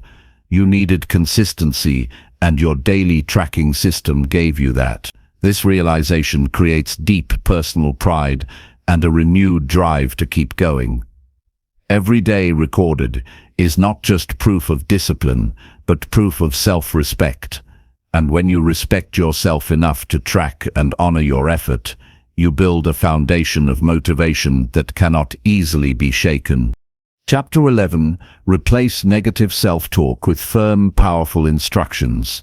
The voice you use in your own mind is one of the strongest forces in shaping how you act, how you feel, and how much you accomplish. Many people are unaware that their inner dialogue is constantly working against them, feeding doubt, hesitation, or excuses. When you repeatedly tell yourself you are not capable, not ready, or not disciplined enough, you make it much harder to move forward. Negative self-talk becomes a habit that reinforces weakness instead of strength. The way to break free from this cycle is to replace these destructive statements with firm, direct, and powerful instructions. When you change the words you say to yourself, you immediately change the way you act in the real world. Think about the difference between saying, "I can't do this," and telling yourself, "Start now and keep going." The first line closes the door before you even begin, while the second line commands you to take action. Your brain responds differently depending on the tone and strength of your self-instruction. This is why people who succeed in high-pressure fields learn to give themselves direct commands rather than emotional complaints. A soldier doesn't stand on the battlefield thinking, "I'm too tired to move." He tells himself, "Step forward." An athlete doesn't linger on "This is too hard." She pushes with one more rep. You don't need to wait for external motivation when you can be your own coach. Replacing negative self-talk is not about empty positive affirmations. It is not about telling yourself vague statements like "I am amazing" without action behind it. Instead, it is about giving yourself precise instructions that leave no room for negotiation. When you feel resistance to a task, the most effective way to break through is by issuing yourself a clear order. Instead of saying, "I'll do it later," you say, "Open the document now." Instead of saying, "I don't feel like exercising," you say, "Put on your shoes and walk outside." The firmness of the language removes the emotional debate that normally delays progress. The mind works best when it follows simple, direct orders. Just as a worker performs better with clear instructions from a manager, your own actions improve when your inner voice speaks with authority. If you approach every important task with hesitation or weakness, you give yourself the opportunity to back out. But if you issue yourself a firm instruction, you create immediate clarity. There is no wasted mental energy spent arguing with yourself. You simply act. Over time, this practice creates a new identity where you become someone who listens to your own powerful voice instead of the voice of doubt. One way to make this shift is to pay close attention to the exact words you use daily. Most people are not conscious of how often they sabotage themselves with soft or negative language. They say, "I'll try" instead of "I will." They say "maybe later" instead of "do it now." They say, "I don't think I can" instead of "start and adjust as needed." Every time you soften your language, you weaken your discipline. The first step is catching yourself in these patterns. Once you notice them, you replace them immediately with stronger words that push you forward. Over time, this replacement becomes automatic. For example, when you wake up and your first thought is "I'm so tired," you change it to "get up now." When you look at your work and think "this is overwhelming," you change it to "focus on the first step." When you're tempted to quit, instead of thinking "I can't keep going," you say "do 5 more minutes." These instructions don't leave space for bargaining.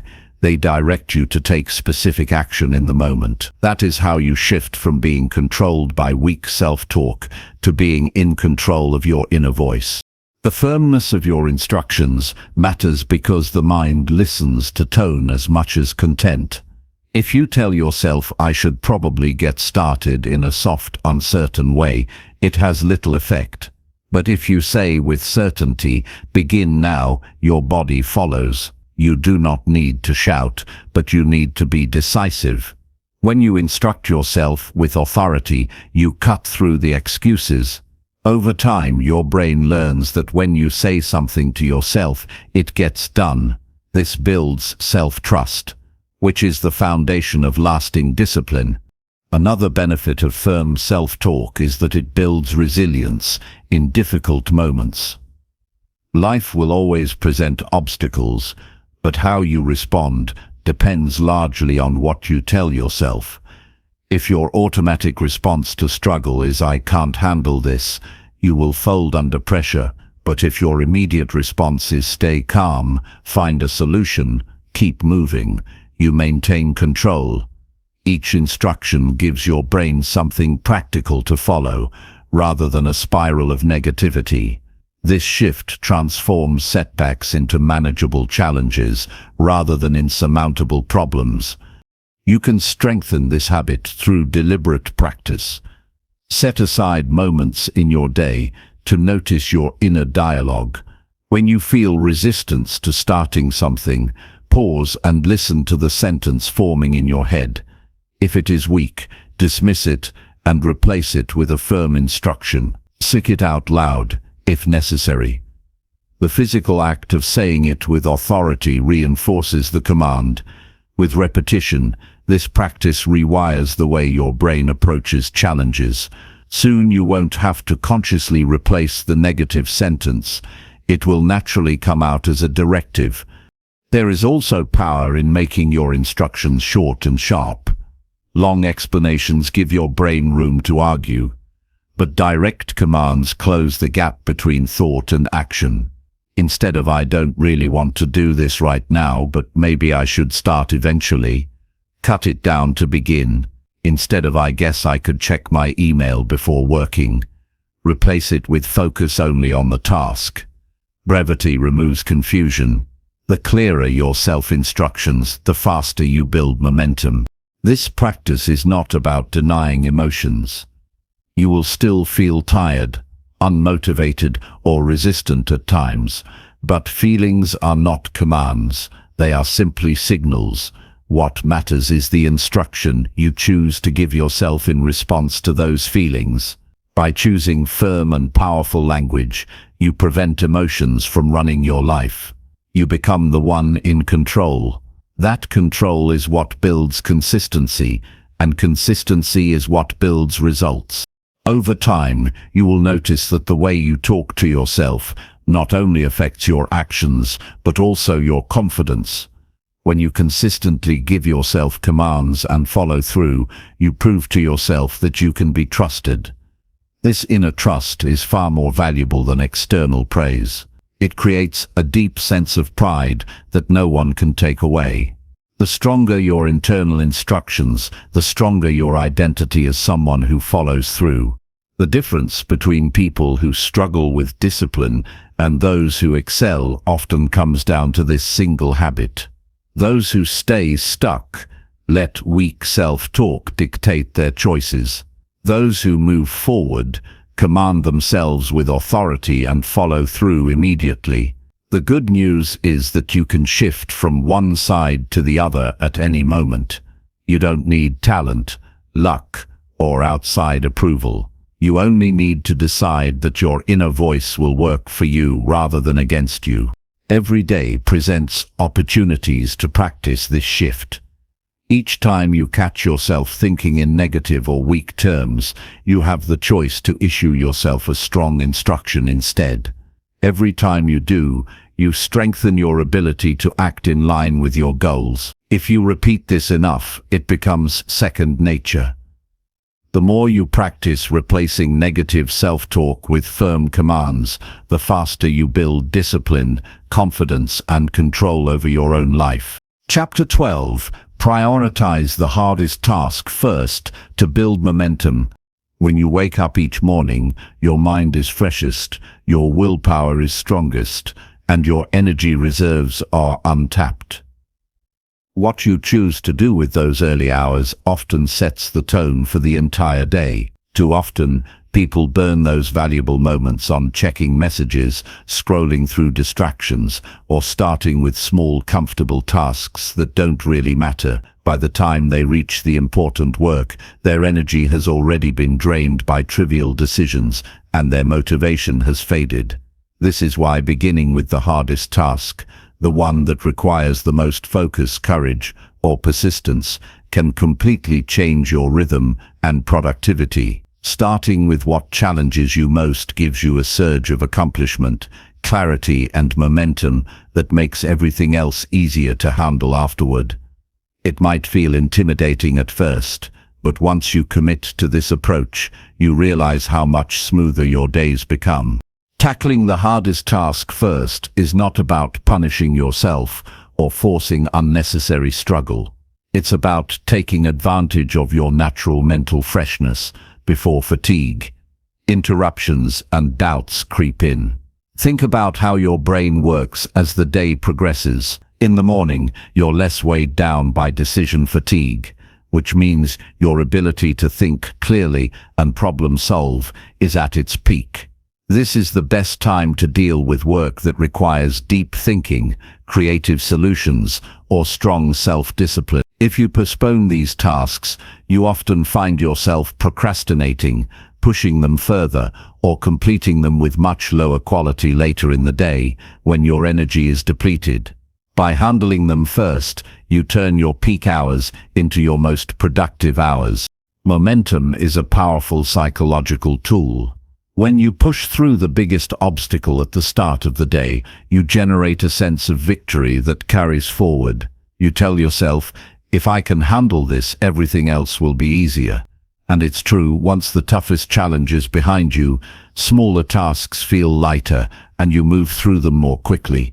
The weight that might have hung over you all day is gone, freeing your attention for other things. This builds a cycle of efficiency because instead of wasting hours worrying about the hardest thing, you free that time to make progress in other areas. Consider how stress builds up when you avoid difficult work. You may spend hours doing little things while that big task sits in the back of your mind, draining energy even when you're not actively working on it. The pressure grows, and you become distracted, less effective, and often irritable. By the time you finally face it, you're already mentally exhausted. Compare that to knocking it out early. The stress is gone, and you get to enjoy a sense of calm throughout the rest of the day. The hardest task becomes a source of relief instead of constant tension. The habit of beginning with the hardest task is also a way of building mental toughness. Every time you choose to take on something uncomfortable before anything else, you strengthen your discipline. You prove to yourself that you're capable of choosing long-term gain over short-term comfort. That builds self-respect and confidence because you know you can rely on yourself to follow through even when it's difficult. Discipline is like a muscle, and this practice trains it daily. Over time, what once felt overwhelming becomes routine. A useful way to put this into practice is to prepare the night before. Write down your most important task, the one that matters most for your goals but that you might be tempted to delay. Be clear about exactly what needs to be done so there's no room for hesitation in the morning. When you wake up, don't leave space for negotiations with yourself. Start right away before distractions enter the picture. If you allow time for excuses, your brain will naturally search for easier alternatives. But if you make beginning automatic, you bypass that mental resistance. Of course, the hardest task will look different for everyone. For some, it may be preparing a major presentation. For others, it could be making a difficult phone call, writing a report, or exercising when they'd rather not. The key is to identify what feels most challenging but also most important. The task that will bring the greatest progress if completed and the greatest weight if avoided is usually the one to do first. There is also a compounding effect that comes from this practice. When you repeatedly start your day by conquering meaningful challenges, your overall output grows dramatically over time. Think of the cumulative results of focusing on your most difficult but valuable work first thing every day for weeks, months, or years. You not only achieve more, but you also improve faster because you're consistently stretching your abilities in the areas that matter most. Growth comes from doing what is hard, not what is easy, and this approach ensures you face that growth opportunity every single day. One obstacle you may face is the temptation to perfect conditions before beginning. You might think you need more time, more preparation, or a better plan before starting the hardest work. This mindset delays progress. Instead, focus on beginning with what you have. Even if you don't finish the entire task, starting builds momentum. Often, once you begin, you find yourself going further than expected. The simple act of beginning breaks the wall of resistance. Another challenge is that some people confuse urgent with important. They get caught up in responding to messages, small requests, or tasks that feel pressing but don't actually drive long-term progress. These distractions consume their best hours and leave no energy for the hard but meaningful work. To avoid this, always separate what is urgent from what is essential. The hardest task that truly matters to your growth should take priority over everything else, even if it means delaying responses or leaving minor details for later. Over time, this discipline shapes your identity. You no longer see yourself as someone who procrastinates or avoids discomfort. You become someone who faces challenges directly and uses difficulty as fuel for progress. This shift in self-image is powerful. When you believe you're the kind of person who handles the hardest work first, you act consistently with that belief. Your confidence grows, and others begin to trust your reliability. The benefits extend beyond productivity. Beginning with the hardest task also improves your mental well-being. Instead of carrying the stress of unfinished work throughout the day, you feel lighter, calmer, and more in control. You enjoy the rest of your day more fully, because you know the most important thing is already accomplished. This reduces anxiety and creates a sense of freedom that comes only from taking action on what matters most. Think of each day as an opportunity to prove your commitment to your goals.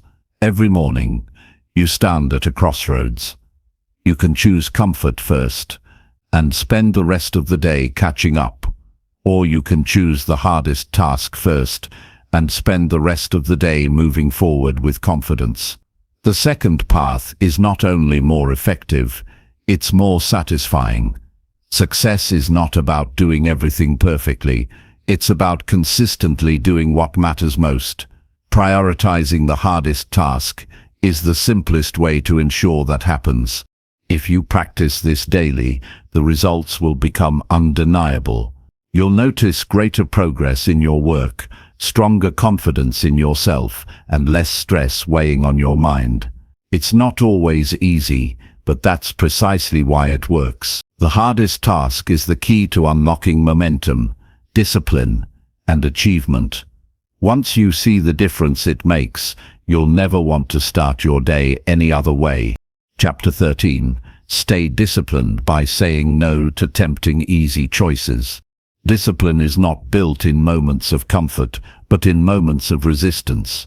Every day presents countless opportunities to take the easy path, to choose immediate pleasure over long-term benefit. These small choices may seem insignificant at the moment, but they accumulate and define the trajectory of your life. Saying no to tempting shortcuts, distractions, or indulgences is the foundation of self-mastery. Each refusal strengthens your ability to act in alignment with your goals and reinforces the identity of someone who values growth over comfort. True success is rarely achieved by following the path of least resistance. It is earned through consistent decisions to prioritize what truly matters. Tempting choices appear in countless forms. It could be scrolling endlessly through social media instead of working on a project. It might be eating something convenient and unhealthy instead of nourishing your body. It could involve procrastinating on a critical task because doing something easier feels safer. These moments are not just tests of willpower, they are opportunities to prove to yourself that your priorities are stronger than your impulses. Every time you resist a tempting but unproductive choice, you reinforce your ability to make better decisions in the future. The act of saying no is more than a refusal. It is a statement about who you are and what you value. Discipline is strengthened by awareness. Most people fall into the trap of saying yes to easy choices without even thinking. Their actions are automatic, driven by habit rather than intention. The first step in resisting temptation is to notice it. When you feel the pull toward an easier, less productive option, pause and observe it. Ask yourself if this action serves your long-term goals or simply provides a fleeting sense of comfort. Bringing awareness to these moments allows you to consciously choose differently, and conscious choices reinforce self-control. The process of saying no also involves preparation. It is easier to resist temptation when you have a plan for your priorities.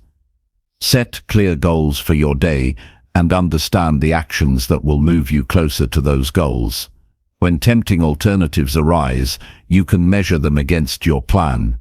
If a choice does not align with your intended outcomes, it becomes easier to decline. Preparation reduces the mental energy spent on indecision, making discipline more automatic. Saying no does not mean denying yourself all pleasure or avoiding enjoyment entirely. It means delaying gratification for more meaningful rewards. There is a profound difference between mindless indulgence and intentional pleasure. When you earn satisfaction through consistent effort, the reward becomes far more fulfilling. This approach trains your mind to seek lasting fulfillment rather than temporary comfort. Over time, your ability to say no to easy choices becomes effortless because the benefits of staying on track are more compelling than any momentary distraction. Another powerful aspect of saying no is that it builds momentum. Every time you resist a small temptation, you strengthen your confidence and willpower. These victories, even though minor, accumulate and make it easier to tackle larger challenges. The brain becomes trained to prioritize the important actions over immediate pleasures. Momentum is built one decision at a time, and each refusal to take the easy path compounds into significant personal growth. Social environments often test your ability to say no. People around you may encourage shortcuts, procrastination, or indulgence. Discipline requires the courage to stand firm, even when external pressures push toward easy choices. Surrounding yourself with people who respect your commitment can make this easier, but ultimately the responsibility lies with you. The ability to say no consistently is a reflection of inner strength rather than external circumstances. Learning to act independently of others' expectations cultivates resilience and self-reliance. Tempting, easy choices often appeal to emotion rather than reason. Your brain seeks comfort and instant gratification because it is hardwired to avoid discomfort. Recognizing this pattern allows you to step outside the emotional pull and act intentionally. By identifying the short-term pleasure as a momentary distraction, you create a gap between impulse and action. In that gap lies the opportunity to choose discipline and maintain focus on your larger objectives. Over time, this gap widens, and the pull of temptation diminishes in strength. Resisting easy choices also enhances clarity of purpose. When you consistently choose actions that align with your goals, your mind becomes sharper and your intentions clearer. You begin to distinguish between what is trivial and what is essential. This clarity reduces wasted effort and strengthens your ability to make deliberate decisions. Life becomes less chaotic because your choices are guided by principle rather than impulse. Saying no is a key mechanism for maintaining this clarity. It is important to recognize that discipline is not perfect. There will be moments when you fail to resist temptation, and that is part of the process. Failure does not indicate weakness, it indicates awareness and opportunity for improvement. The critical factor is to return to your commitment without self-judgment. Each time you recover and make the right choice after a lapse, you reinforce resilience and deepen your self-mastery. Consistency over time outweighs occasional mistakes. Practical strategies can help reinforce the habit of saying no. One is to reduce exposure to temptations. If possible, remove distractions from your environment so the easy path is less accessible. Another is to establish triggers for disciplined behavior, such as starting tasks at a set time or using reminders to reinforce your goals. Accountability partners can also help by creating a system where your actions are observed and reported, providing an additional incentive to remain steadfast. Every refusal to take the easy path is a direct investment in your future self. Each decision strengthens your capacity for delayed gratification, increases your resilience, and builds the mental toughness necessary for achieving significant goals. By consistently choosing what is meaningful over what is convenient, you create a life defined by purpose rather than reaction. The cumulative effect of these decisions is profound. Ultimately, staying disciplined by saying no to tempting easy choices is about reclaiming control over your actions. It is about living deliberately, prioritizing growth, and honoring your long-term vision. The process may feel uncomfortable at times, but it is precisely that discomfort that builds strength. As you continue to practice this daily, your willpower grows, your confidence strengthens, and your ability to achieve what you set out to do becomes inevitable. The small sacrifices you make consistently today become the foundation of your success tomorrow. Chapter 14. Visualize the reward of finishing before you start working.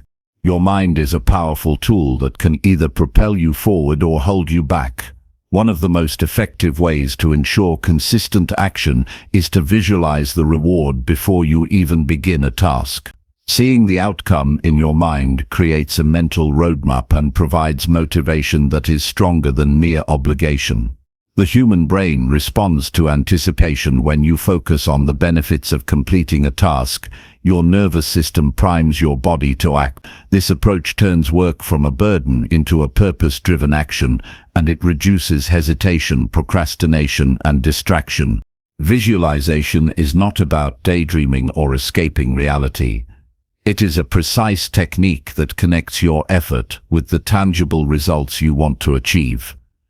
When you take a moment to imagine the satisfaction of finishing a project, the relief of crossing it off your list, or the pride of achieving a goal, your brain begins to link action with reward.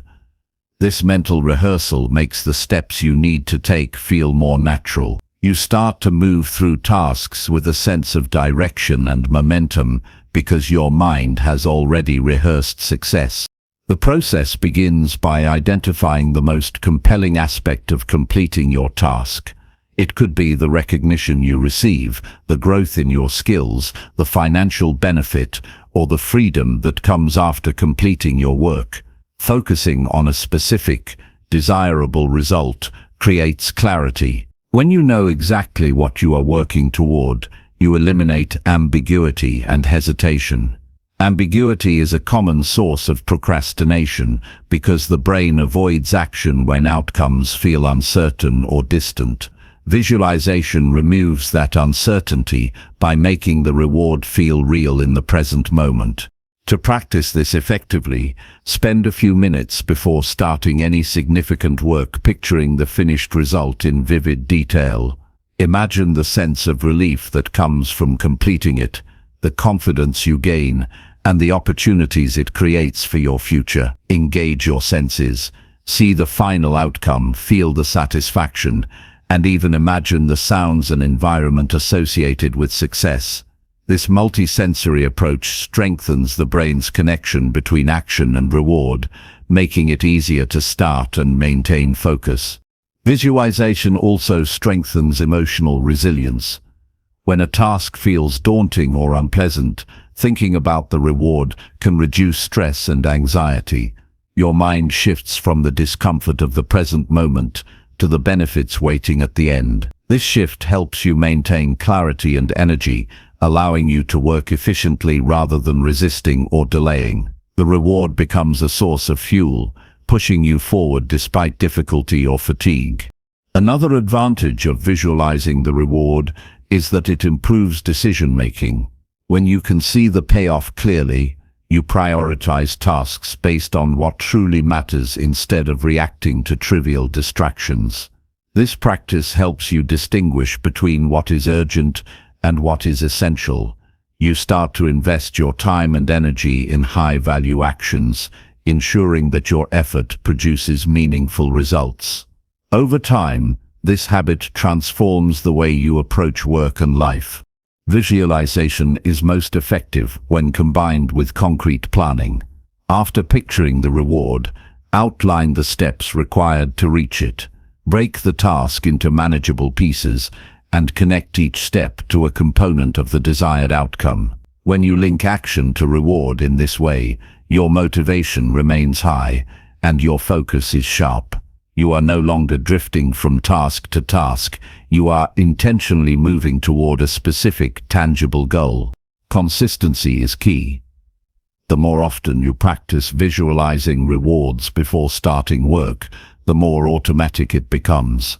Your mind learns to anticipate satisfaction rather than hesitation. Starting becomes easier, and your productivity naturally increases. This habit also reinforces self-discipline, because the brain begins to associate effort with a positive emotional response rather than resistance or discomfort. And visualization is particularly useful for long-term projects or goals that require sustained effort. Large tasks can feel overwhelming and demotivating if you only focus on the difficulty involved. By picturing the reward in advance, you create a mental endpoint that guides every step. Each small action becomes meaningful because it contributes to the larger, vividly imagined result. This perspective reduces procrastination and fosters a sense of purpose throughout the process. It is important to remain realistic and specific in your visualization. The brain responds best to achievable and detailed outcomes. Instead of vaguely imagining success, picture exactly what finishing the task looks like. Where are you? What are you doing? How do you feel? What changes immediately after completing the work? The clarity of this mental image reinforces your motivation and reduces the friction that often blocks action.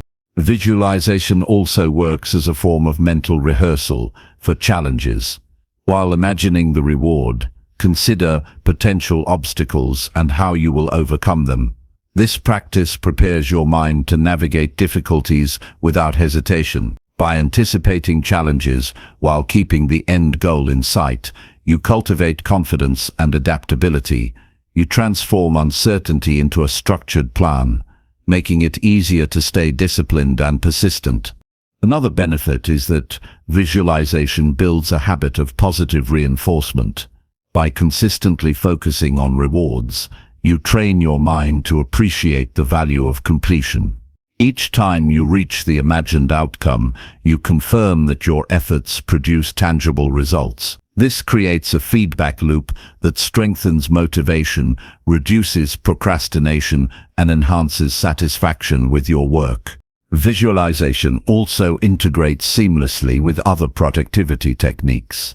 Pair it with time blocking to structure focused work sessions. Combine it with prioritization to ensure you tackle the most important tasks first. Use it alongside accountability practices to maintain momentum. In each case, the mental picture of the reward acts as a guiding light, keeping your attention aligned with meaningful objectives and preventing wasted effort on distractions.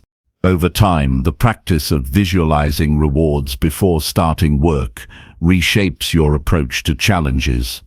You begin to see tasks as opportunities rather than obligations.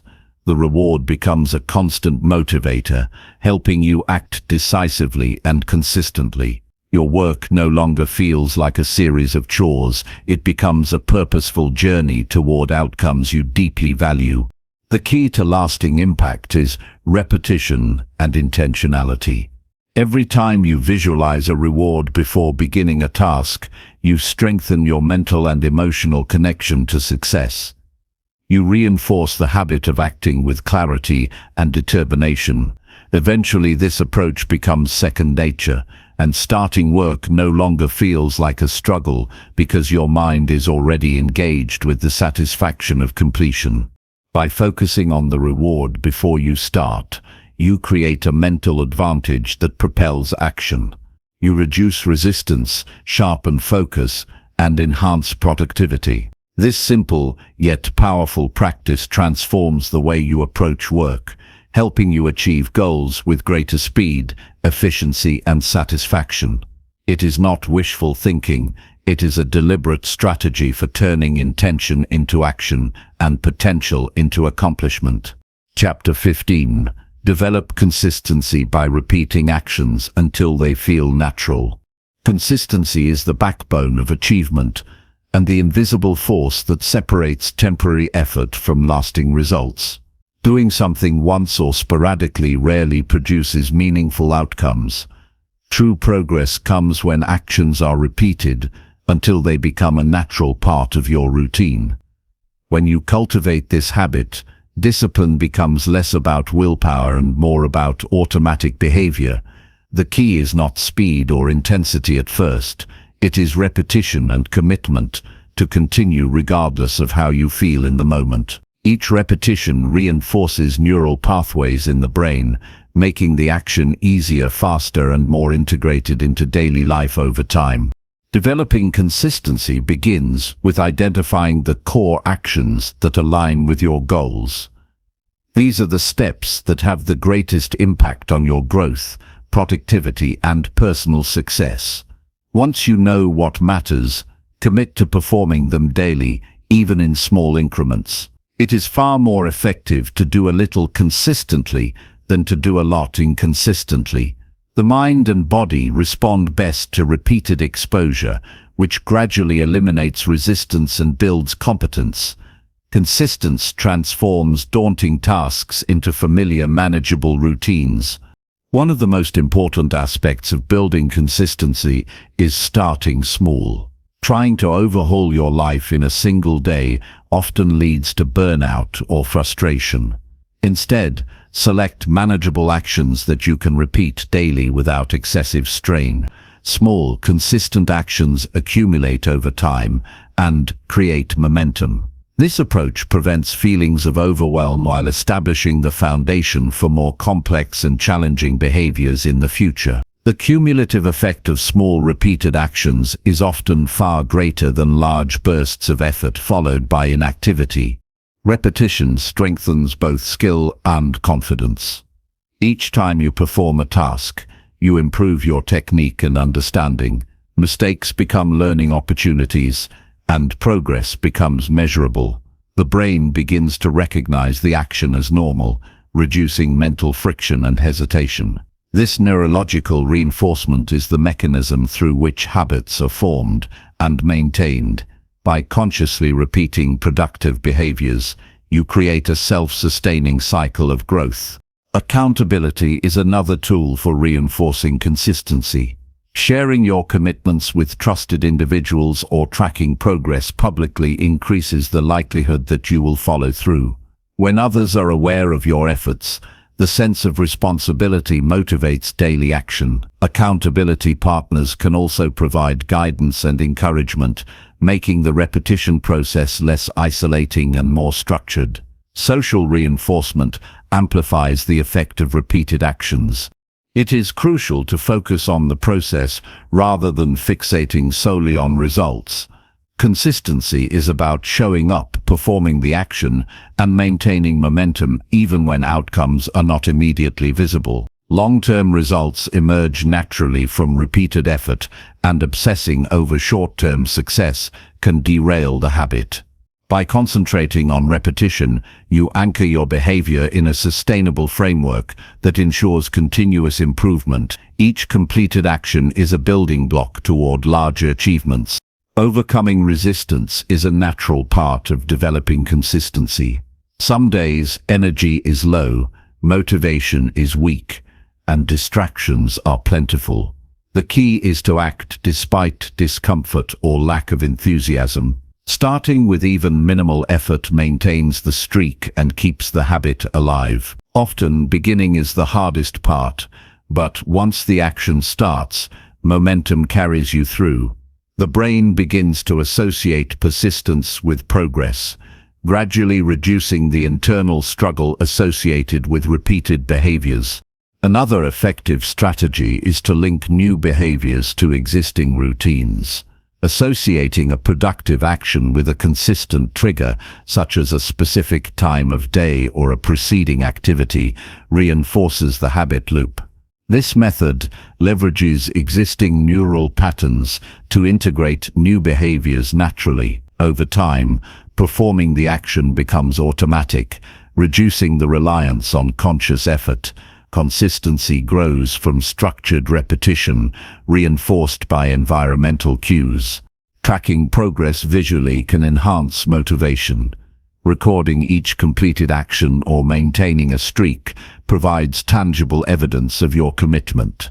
Seeing progress accumulate reinforces the desire to continue and transforms repetition from a mechanical task into a rewarding experience. Visual markers of consistency help maintain focus, especially during periods when motivation naturally wanes. Celebrating small milestones keeps the cycle of repetition engaging and meaningful. Mindset plays a central role in sustaining repeated actions. Viewing consistency as a reflection of personal integrity rather than merely a task to complete creates intrinsic motivation. Each repetition is an affirmation of your values and commitment to growth. By framing daily action as an expression of who you are, you shift the focus from effort to identity.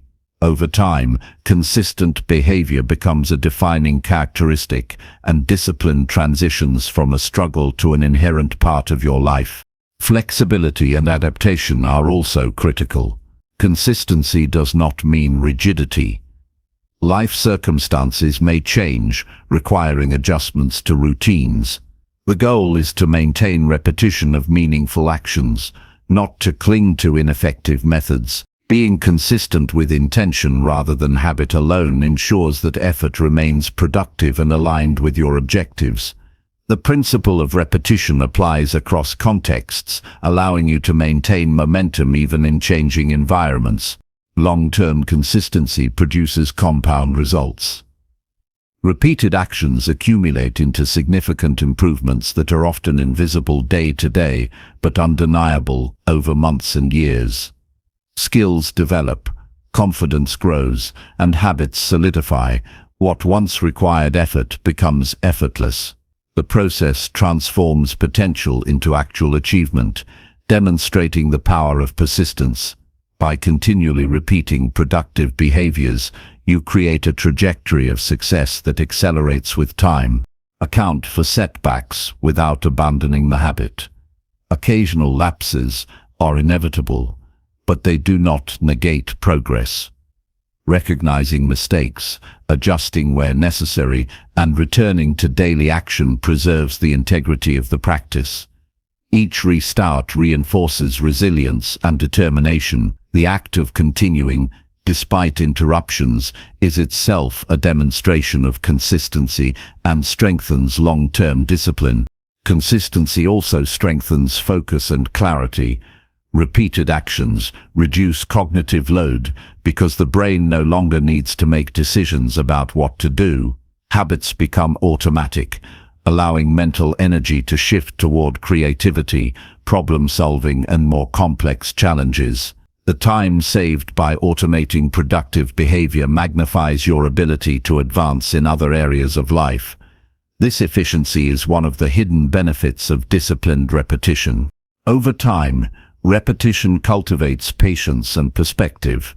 You learn that meaningful change is gradual, and that short-term discomfort is temporary. By consistently engaging in deliberate action, you develop a sense of control over outcomes and an understanding that persistence ultimately produces results. This mindset reduces anxiety, fosters resilience, and allows for steady progress without unnecessary stress. The habit of repeating actions until they feel natural also builds confidence. Each day you show up and complete the task reinforces the belief in your ability to achieve. Small daily victories accumulate, proving to yourself that you are capable of consistent effort. Confidence grows from demonstrated action rather than external validation, creating a self-reliant foundation for continued growth. Consistency is not limited to work or skills. It applies to all aspects of life, including health, relationships, and personal development. Regular exercise, reading, reflection, and meaningful communication all benefit from repeated engagement. The principle is universal. Repeated, intentional actions form the foundation of progress in any domain. By focusing on repetition, you create a structure that supports sustained improvement across your life. Developing consistency requires patience, self-awareness, and commitment. It is a process of deliberate action repeated over time until it becomes second nature. By committing to daily meaningful actions, even when motivation fluctuates, you build a framework for lasting success. Repetition transforms discipline into habit, struggle into ease, and potential into achievement. Consistency is the bridge between desire and results, and it is earned one deliberate action at a time. Chapter 16. Keep your environment clean to support focused daily effort. Your environment directly affects your ability to focus, think clearly, and perform at your best. Clutter, disorganization, and distractions drain energy and reduce mental clarity, making tasks feel heavier and more overwhelming than they actually are. When your surroundings are clean and orderly, your mind experiences a similar sense of structure and calm, allowing you to concentrate fully on the work at hand. A clean environment is not merely about aesthetics. It is a strategic tool to maximize productivity and maintain discipline. The physical space you occupy communicates with your subconscious, reinforcing either chaos or control, distraction or focus, inefficiency or momentum. Maintaining a clean environment begins with intentional organization. Every item should have a specific place, and unnecessary objects should be removed. This applies to your workspace, living area, and digital environment. When items are organized, you spend less time searching for what you need, and your energy is redirected toward meaningful effort rather than wasted on trivial tasks. Efficiency in the environment fosters efficiency in thought. A deliberate, well-ordered space supports deliberate, focused action in all areas of life. Distractions are amplified in a cluttered environment. Visual noise competes for attention and keeps the brain in a state of low-level stress, even when you are attempting to focus. Piles of unfinished work, Random objects and untended spaces serve as constant reminders of tasks left undone, subtly pulling mental energy away from what matters most. By removing clutter and maintaining cleanliness, you reduce these background pressures and create a mental landscape conducive to sustained effort. A clear space fosters a clear mind. Cleanliness is also about habit formation. When you integrate simple daily practices like tidying up your desk, putting away items immediately after use, and wiping surfaces regularly, maintaining order becomes automatic. These small actions create a ripple effect, reinforcing discipline in other areas of life. Consistency in your environment translates into consistency in behavior. The brain recognizes order as a pattern of stability and responds by increasing focus and reducing stress, making productivity easier to achieve and sustain. Your physical environment communicates subtle cues that influence motivation. A cluttered space can signal neglect and low priority, subtly discouraging action. Conversely, a clean, organized space signals intentionality and control, prompting the mind to match that standard. Preparing your environment before starting work, ensuring it is free of unnecessary distractions, sets the stage for focused effort. The moment you enter a clean space, your brain is primed to engage with tasks efficiently and with purpose. Digital environments require equal attention. A cluttered computer desktop, overflowing email inbox, and unmanaged digital files create mental friction. These virtual distractions have the same impact as physical clutter, breaking focus and reducing efficiency. Organizing digital spaces, clearing unnecessary files, and structuring information logically enhances mental clarity and supports productive work habits. Your digital environment should serve your objectives, not create additional stress. Maintaining cleanliness and order also reduces decision fatigue. When the environment is organized, the number of trivial choices you face daily decreases. You no longer need to decide where to place items or sift through clutter to find essentials. This conservation of mental energy allows you to focus on high-value tasks, improving productivity and decision-making quality. A clean environment simplifies action, reducing resistance and making focus more sustainable. A supportive environment extends to the tools and materials you use. Ensure that your workspace is equipped with everything necessary for your tasks and free of unnecessary items that can distract or confuse.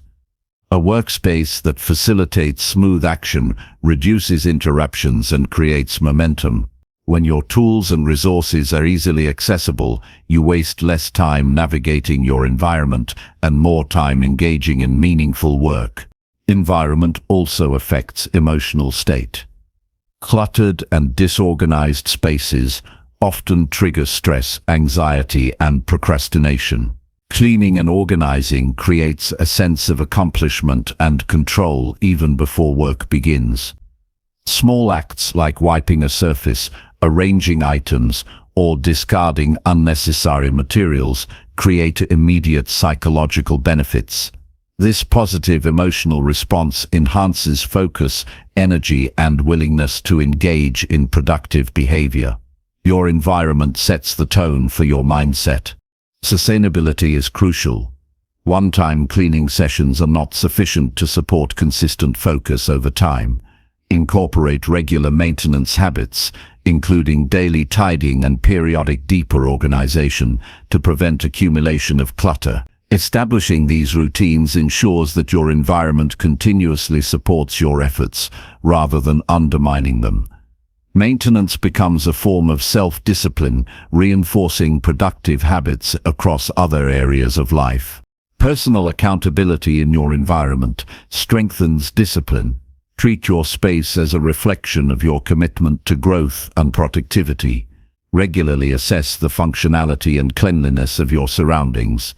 Ask yourself if your environment is helping or hindering your ability to focus. Being honest about the state of your environment creates awareness, enabling proactive adjustments that maintain optimal conditions for work and personal development. In addition to cleanliness, consider minimizing sensory distractions. Excessive noise, harsh lighting, or uncomfortable furniture can erode focus.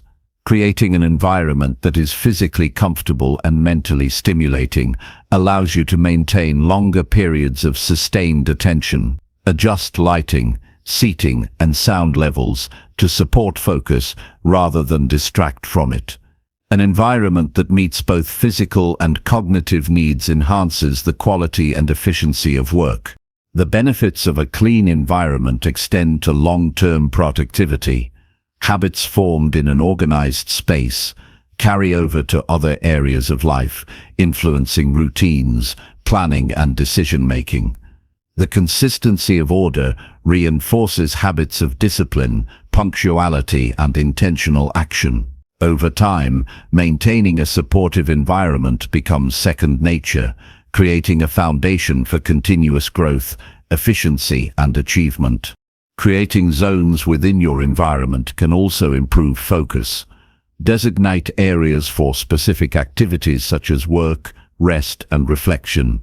Each zone should be optimized for its purpose, free from irrelevant distractions. This separation allows your mind to switch modes effectively, increasing engagement and reducing cognitive overload.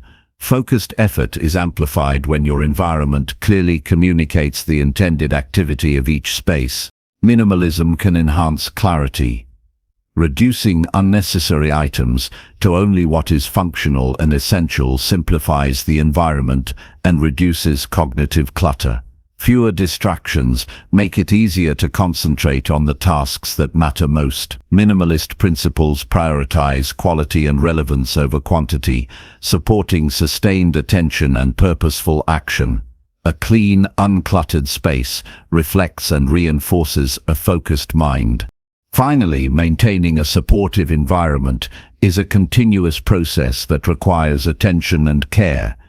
It is not passive, it is an active choice that communicates your values, intentions, and commitment to self-discipline. By investing in a clean and organized space, you are investing in your ability to perform at your highest level. The environment becomes a partner in your success rather than an obstacle. Chapter 17. Break big goals into small steps. You can finish now. Big goals are often intimidating because the mind naturally focuses on the size and difficulty of the outcome rather than the steps needed to reach it. When a goal feels too large, hesitation and procrastination emerge, creating a cycle of inaction. The solution lies in breaking the goal into small, tangible steps that you can start immediately. Each small step represents a concrete action that moves you forward and allows you to gain momentum without feeling overwhelmed. By focusing on what you can do now rather than the totality of the goal, progress becomes inevitable and sustainable. The first step is to clearly define the end goal. Understanding exactly what you are aiming for creates clarity, making it easier to divide the goal into actionable parts. Write down the outcome you want in specific, measurable terms. Avoid vague ideas or abstract intentions, because ambiguity creates indecision and stalls action. Once the goal is defined, analyze the tasks required to achieve it and identify which actions are achievable immediately. This process transforms a daunting objective into a series of manageable, concrete steps. Breaking goals into smaller steps also reduces mental resistance. Large tasks often trigger fear or doubt, making the mind question your capability. By isolating the smallest actionable items, you circumvent the natural tendency to delay. Even completing a single small task produces a sense of accomplishment, reinforcing confidence and the habit of taking action. Momentum builds quickly when the focus shifts from "I must do everything" to "I can do this one thing right now." Another critical element is prioritization.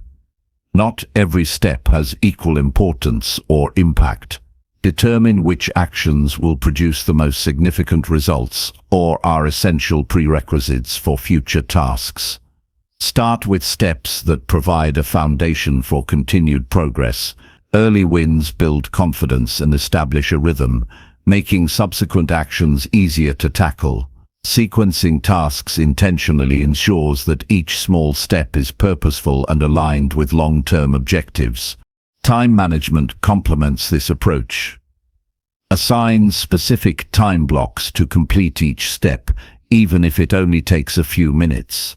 Structuring time ensures that small actions are completed consistently rather than postponed indefinitely. By scheduling steps in manageable increments, you prevent the tendency to overcommit or become paralyzed by the size of the overall goal. Focused, brief periods of action compound into meaningful progress over days and weeks. Visualizing the completion of each small step enhances motivation. When you can see the tangible result of a minor action, your brain experiences the same reward signals as completing a major goal. This psychological reinforcement encourages continued effort and strengthens the habit of taking action. Visualizing progress makes the process less abstract and transforms the journey into a series of achievable, concrete victories. Accountability plays a vital role in maintaining consistency. Sharing small steps with a trusted person or tracking them in a journal creates external and internal pressure to follow through. Accountability ensures that steps are not skipped and reinforces the habit of action. Reporting progress, even in small increments, produces a sense of responsibility and pride, motivating you to maintain momentum toward the larger goal. Breaking goals into smaller steps also allows for flexibility. Life is unpredictable, and circumstances may change unexpectedly. Smaller steps can be adjusted or reprioritized without derailing the entire goal. This adaptability ensures that progress continues despite obstacles. By focusing on immediate, actionable items rather than the distant end result, you maintain forward motion regardless of external conditions. Reflection is another essential component.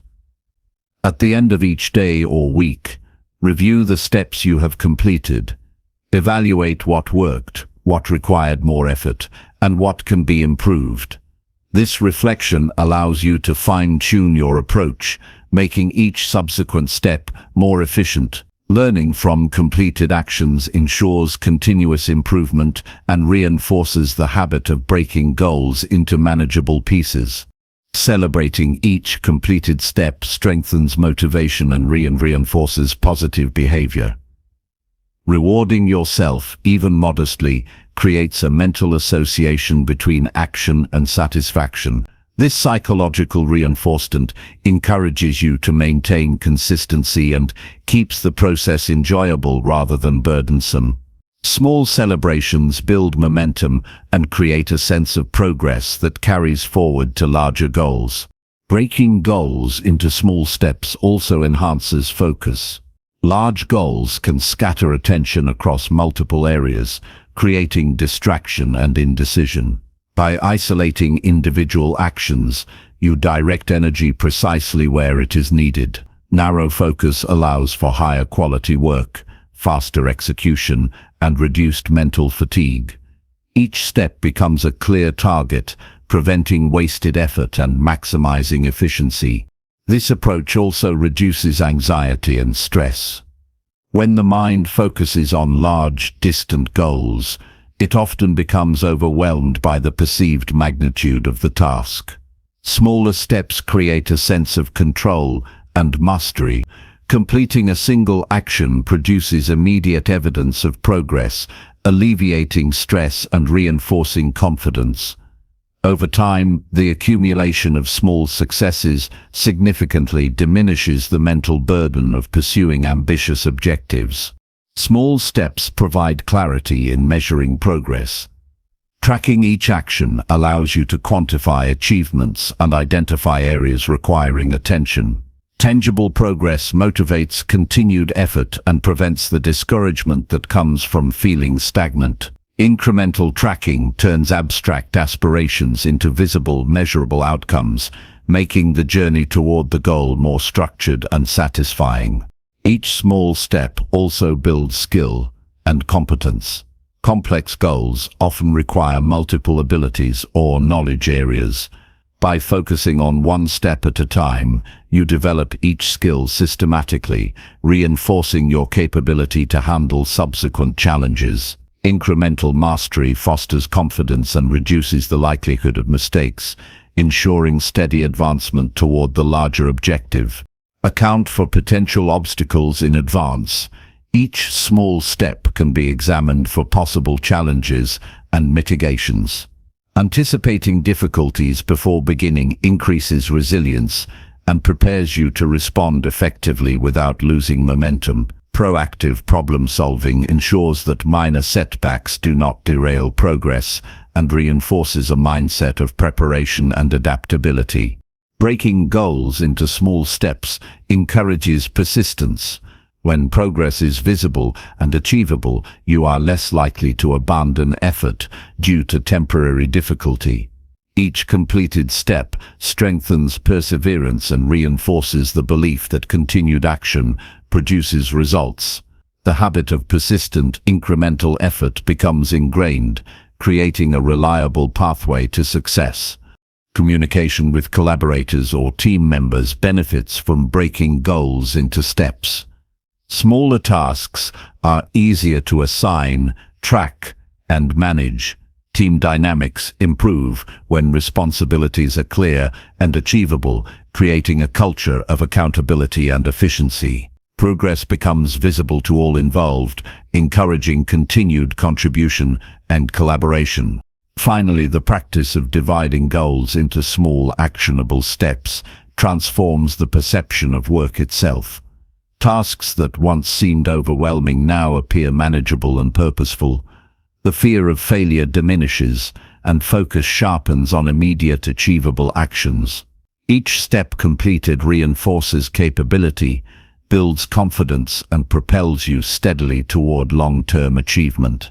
Chapter 18. Strengthen self-discipline by working even when exhausted. Self-discipline is the foundation of achievement, and its strength is measured most clearly during moments of fatigue, when motivation fades and comfort tempts you to stop. Working even when exhausted is not about punishment. It is about proving to yourself that your commitment is greater than your temporary feelings. Fatigue tests the mind more than the body, and overcoming it strengthens resilience, determination, and the ability to perform under pressure. Each time you act despite exhaustion, you reinforce the habit of prioritizing purpose over impulse, transforming challenges into opportunities for growth. Understanding the difference between physical limits and mental excuses is essential. Often, what feels like exhaustion is a combination of physical fatigue, mental clutter, and a desire for comfort. By distinguishing genuine physical incapacity from the mind's temptation to quit, you can choose to act even when energy feels low. This distinction creates clarity, allowing you to push forward strategically rather than recklessly, preserving both performance and health while cultivating discipline. Small actions are the key to progress in moments of tiredness. When energy is depleted, attempting massive tasks can be counterproductive. Instead, focus on completing manageable portions of your work, breaking the larger task into achievable segments.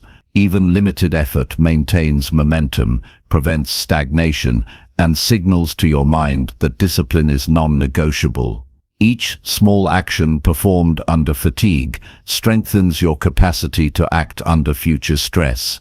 Consistency matters more than intensity during exhaustion.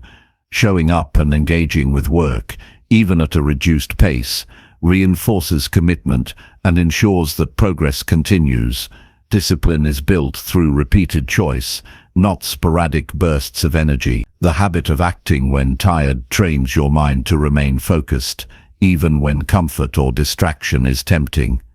Over time, the repeated practice of persistence under fatigue develops an unshakable sense of accountability to yourself. Preparation amplifies the ability to work while exhausted. Structuring your day so that the most demanding tasks occur when energy is highest creates a buffer against extreme fatigue.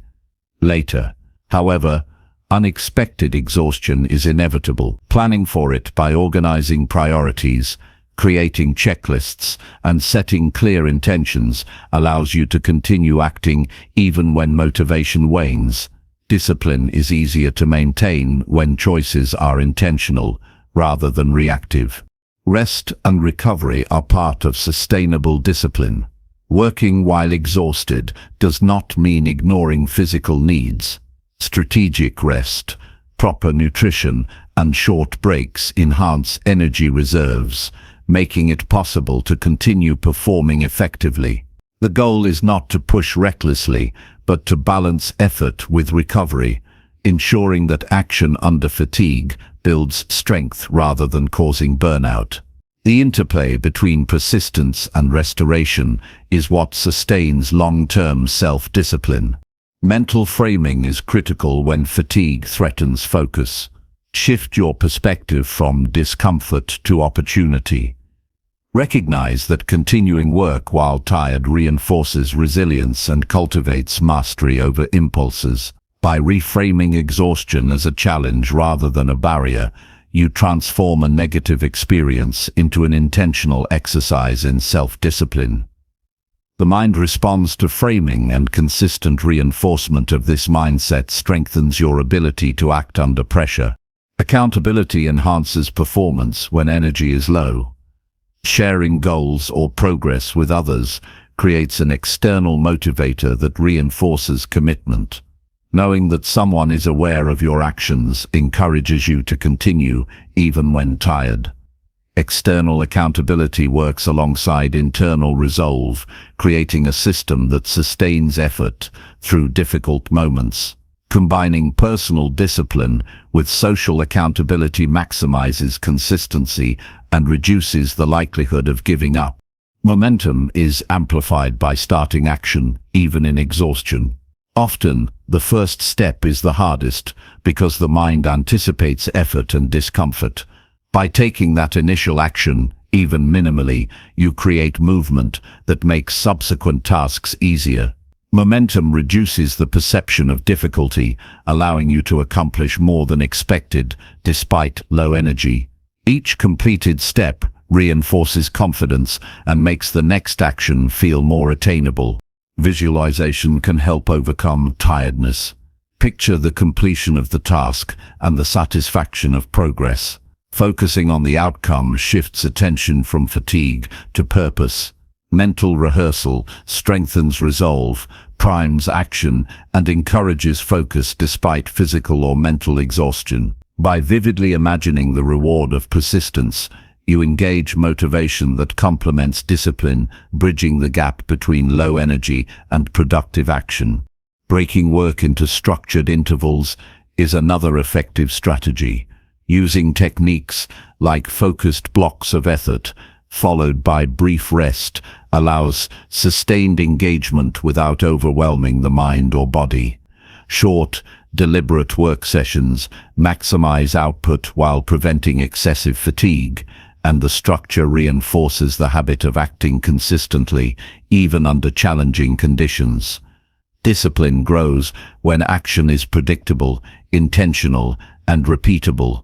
Acknowledging progress reinforces continued effort.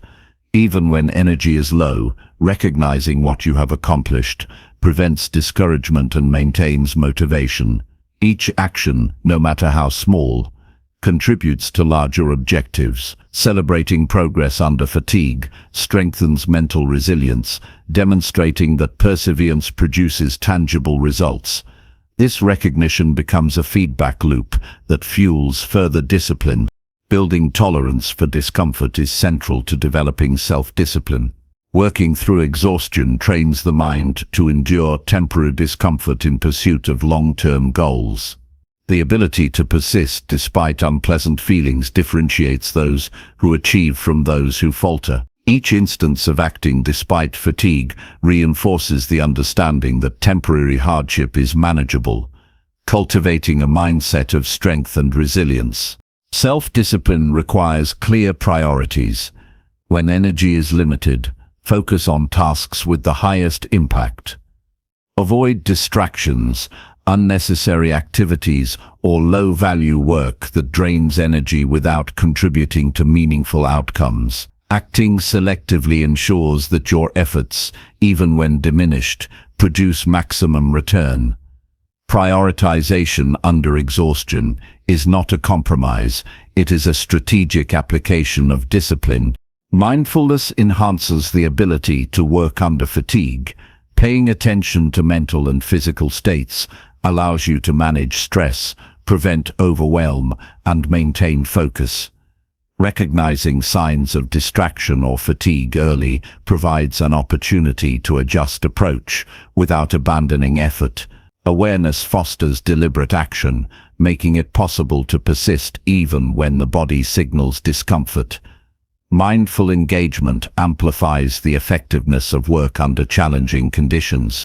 Developing resilience in these moments requires patience. Progress may be slower than usual, and tasks may require more effort. Accepting the pace and continuing action despite difficulty builds endurance, mental toughness, and confidence in your ability to perform under any circumstances.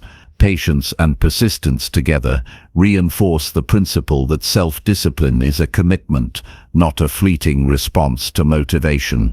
Routine reinforces action under fatigue.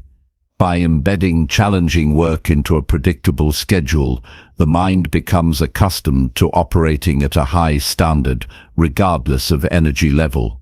Discipline is strengthened when action is habitual, reducing reliance on fluctuating feelings of motivation or vitality.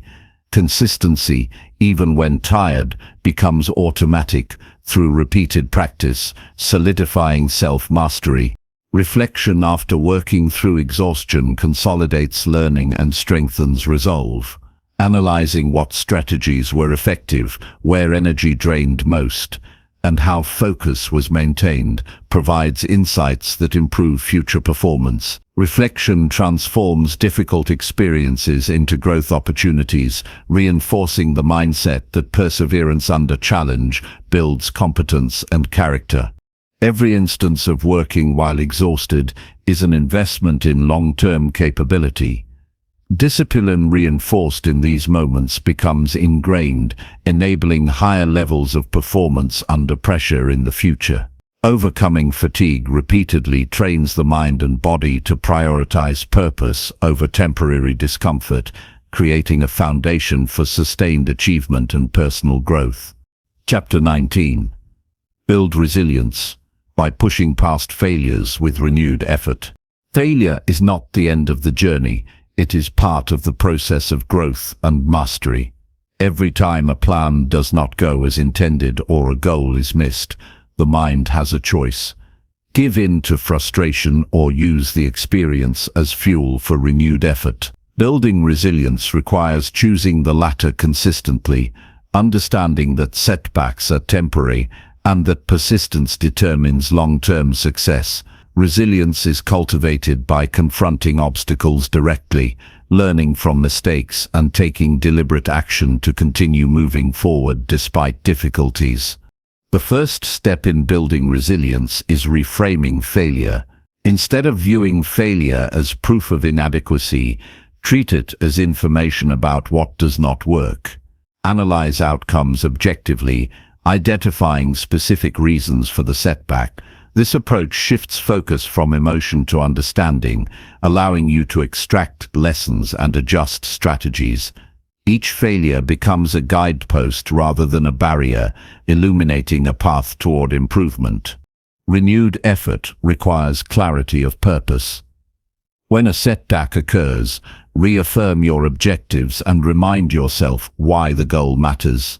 A clear understanding of purpose provides the motivation to continue when the initial excitement has faded. Purpose anchors your actions, transforming frustration into determined effort and ensuring that every attempt, even after failure, is aligned with your long-term vision. Consistency is essential in pushing past failures. Action taken immediately after a setback reinforces the habit of persistence and prevents discouragement from taking root. Small, deliberate steps rebuild momentum, demonstrating that progress is possible even after challenges. Each act of persistence strengthens mental toughness, gradually developing a mindset that views obstacles as temporary and manageable. Self-reflection enhances resilience. After encountering a failure, take time to evaluate what occurred without judgment. Identify what was within your control and what was influenced by external factors. Distinguishing these elements allows for targeted improvements, ensuring that future efforts are more effective. Reflection transforms setbacks into strategic learning experiences, making renewed effort purposeful rather than reactive. Adaptability is a key component of resilience. Pushing past failures does not mean repeating the same approach without change. Flexibility in strategy allows you to respond to circumstances intelligently, modifying methods while keeping the end goal in sight. Resilient individuals recognize when adjustments are necessary and embrace change as part of the process, rather than resisting it. Emotional regulation strengthens the ability to act after failure. Setbacks often trigger frustration, disappointment, or self-doubt, which can impede subsequent effort. Learning to manage these emotions, acknowledge them without judgment, and redirect energy toward productive action is vital. Discipline over emotional responses ensures that failure does not derail commitment and reinforces a steady, purposeful approach. Building resilience also involves maintaining physical and mental energy.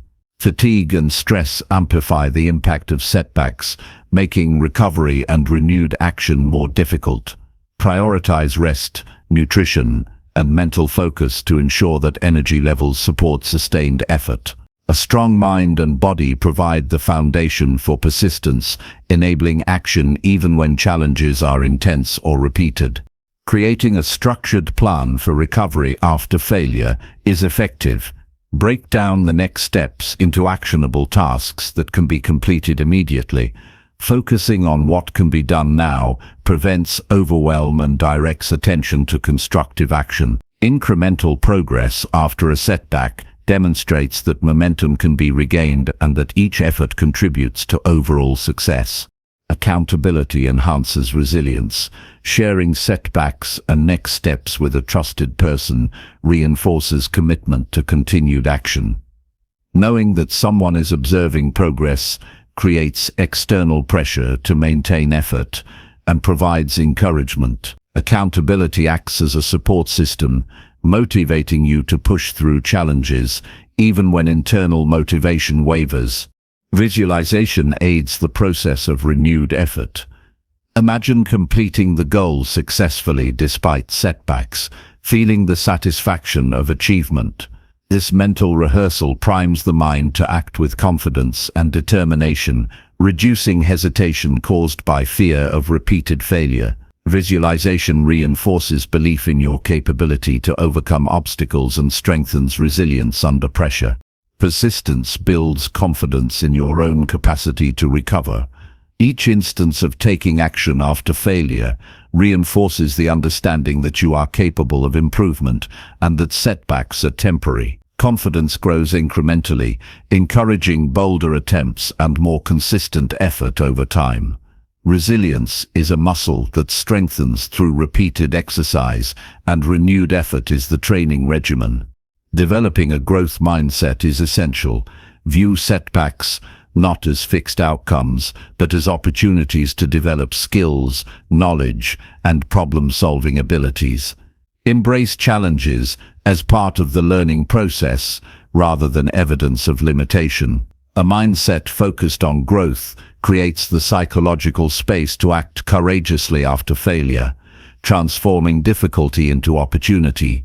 Incremental improvement compounds into meaningful progress. Even small actions taken after a setback accumulate, eventually producing significant results. Resilience is not about dramatic recovery in a single effort, but consistent, repeated commitment to forward motion. Each successive attempt builds skill, confidence, and momentum, demonstrating that perseverance yields tangible outcomes. Self-discipline and resilience are interconnected. Acting despite discouragement strengthens both traits simultaneously. Discipline ensures that effort continues even when the mind wants to quit, while resilience allows recovery and adaptation after obstacles. The combination of these qualities enables consistent progress, creating a reliable pathway toward achieving ambitious goals. Learning from setbacks involves honest assessment of mistakes without self-criticism. Focus on actionable changes rather than regret or blame. Identify specific behaviors, strategies, or decisions that need adjustment, and implement improvements immediately.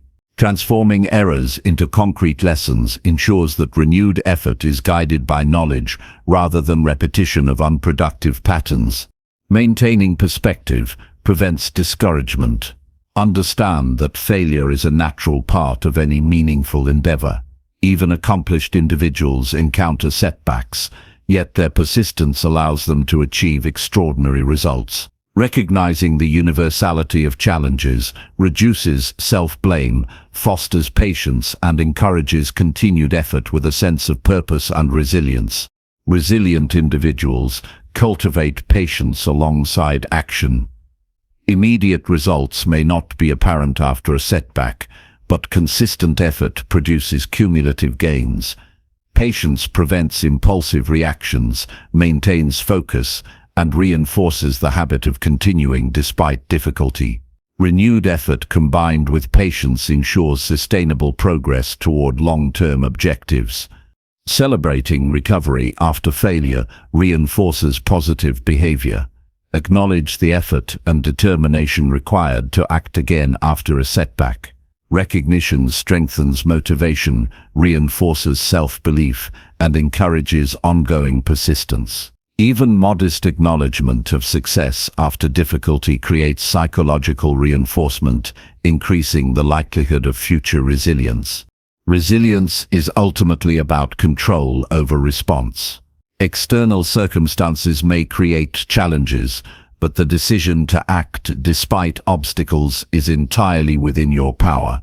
By consistently choosing effort after failure, you assert agency over your life and goals. Each conscious decision to continue strengthens character, fortifies mental toughness, and positions you for sustained achievement. Chapter 20. End each day by planning tomorrow with clear direction. Ending each day with deliberate planning sets the foundation for consistent productivity, focus, and clarity. Without a clear plan for tomorrow, the mind tends to drift into indecision, resulting in wasted time and reduced effectiveness. By taking intentional action at the close of each day, you create structure for the next, reduce stress, and ensure that effort is directed toward meaningful goals. Planning tomorrow is not a passive task. It is an active choice to take control over time, energy, and outcomes. Start by reviewing the current day's accomplishments and shortcomings. Reflect honestly on what was achieved, what fell short, and what can be improved. This evaluation provides context for tomorrow's priorities and ensures that planning is informed by reality rather than assumption. Recognizing both successes and areas needing attention fosters a mindset of continuous growth and accountability. Next, identify the most important tasks for tomorrow.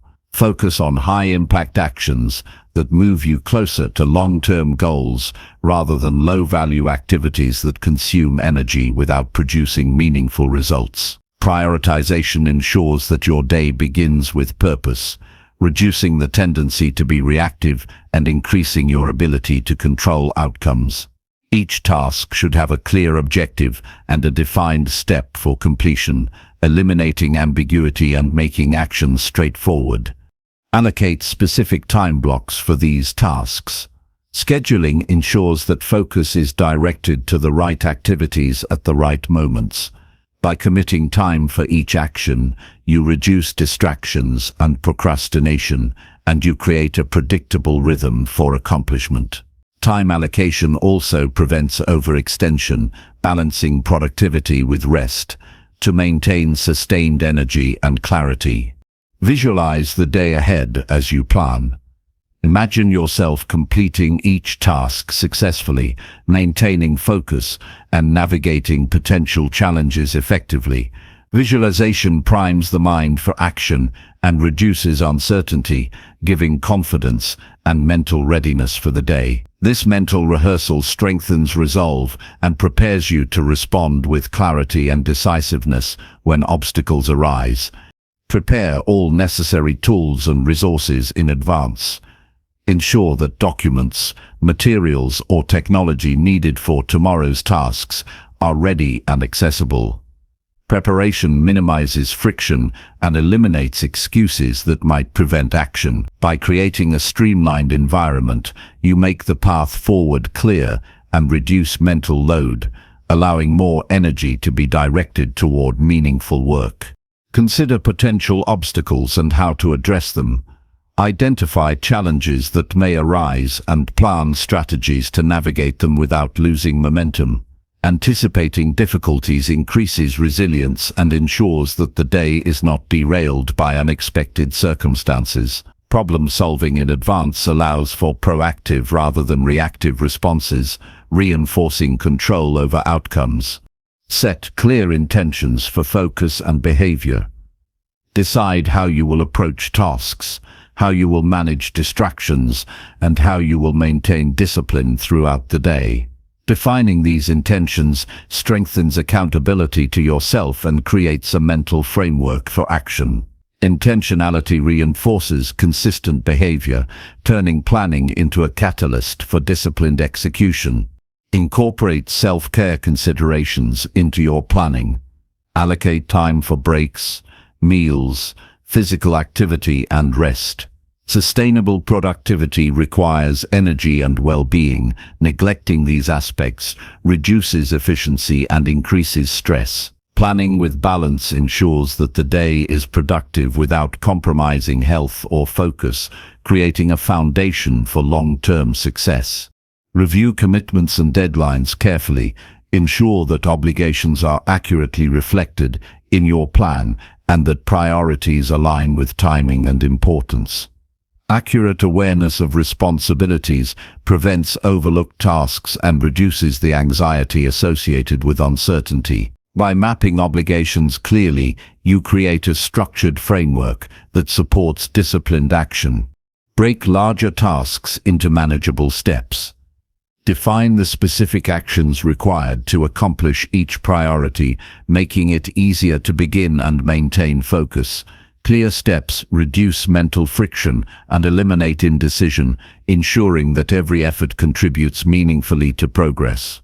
Incremental clarity turns overwhelming objectives into actionable sequences, strengthening confidence and follow-through. Incorporate reflection prompts for the next day's end. Plan a brief time to evaluate tomorrow's outcomes, successes, and areas for improvement. Embedding reflection in your schedule creates a continuous loop of assessment and action, reinforcing discipline and personal growth. Planning today while considering tomorrow's reflection ensures that each day builds on the last, creating cumulative progress. Establish accountability mechanisms. Share plans with a trusted person or track them visibly in a journal or planner.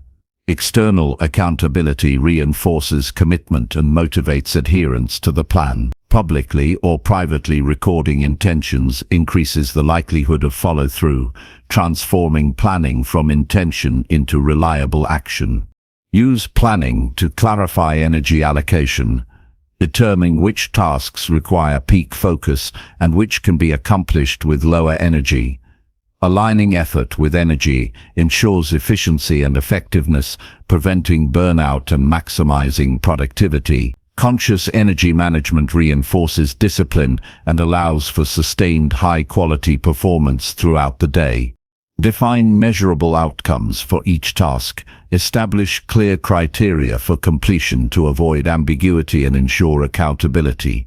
Measurable outcomes provide concrete targets, making success visible and motivating continued effort. When you know exactly what constitutes completion, action becomes more purposeful and momentum is easier to maintain. Incorporate contingency time. Allow for unexpected events or delays in your schedule to prevent disruption to overall priorities. Flexibility within a structured plan ensures resilience and adaptability while maintaining focus on high-value tasks. Planning for contingencies reduces stress and maintains forward progress regardless of external circumstances. Plan transitions between tasks to maintain flow. Identify how you will move from one activity to another efficiently, minimizing downtime and distractions. Structured transitions enhance focus and productivity, making the day feel cohesive and intentional. Attention to transitions ensures that energy is preserved and directed toward meaningful outcomes. Set motivational reminders for tomorrow. Choose phrases or cues that reinforce purpose, focus, and commitment. Mental priming through reminders enhances discipline and reduces the likelihood of succumbing to distraction. Intentional reinforcement keeps attention anchored to priorities throughout the day. End planning with a clear, written outline. Recording the plan creates accountability and reduces cognitive load by externalizing decisions. A tangible plan allows for quick reference, maintaining focus and direction without needing to reconstruct intentions mentally. Writing plans ensures clarity, reduces stress, and reinforces commitment to action. Finally, approach planning as a habit. Consistently ending each day with deliberate preparation strengthens discipline, focus, and efficiency. Over time, this practice transforms daily effort into structured, intentional action, reducing uncertainty and increasing control over results. The habit of planning tomorrow each evening is a powerful tool for building momentum, sustaining achievement, and cultivating mastery over your time and life. This consistent practice ensures that every day begins with direction, every action aligns with purpose, and progress accumulates steadily toward meaningful long-term goals. By ending each day with a clear plan, the mind enters the next morning prepared, focused, and ready to act decisively, creating a life driven by intention and sustained achievement.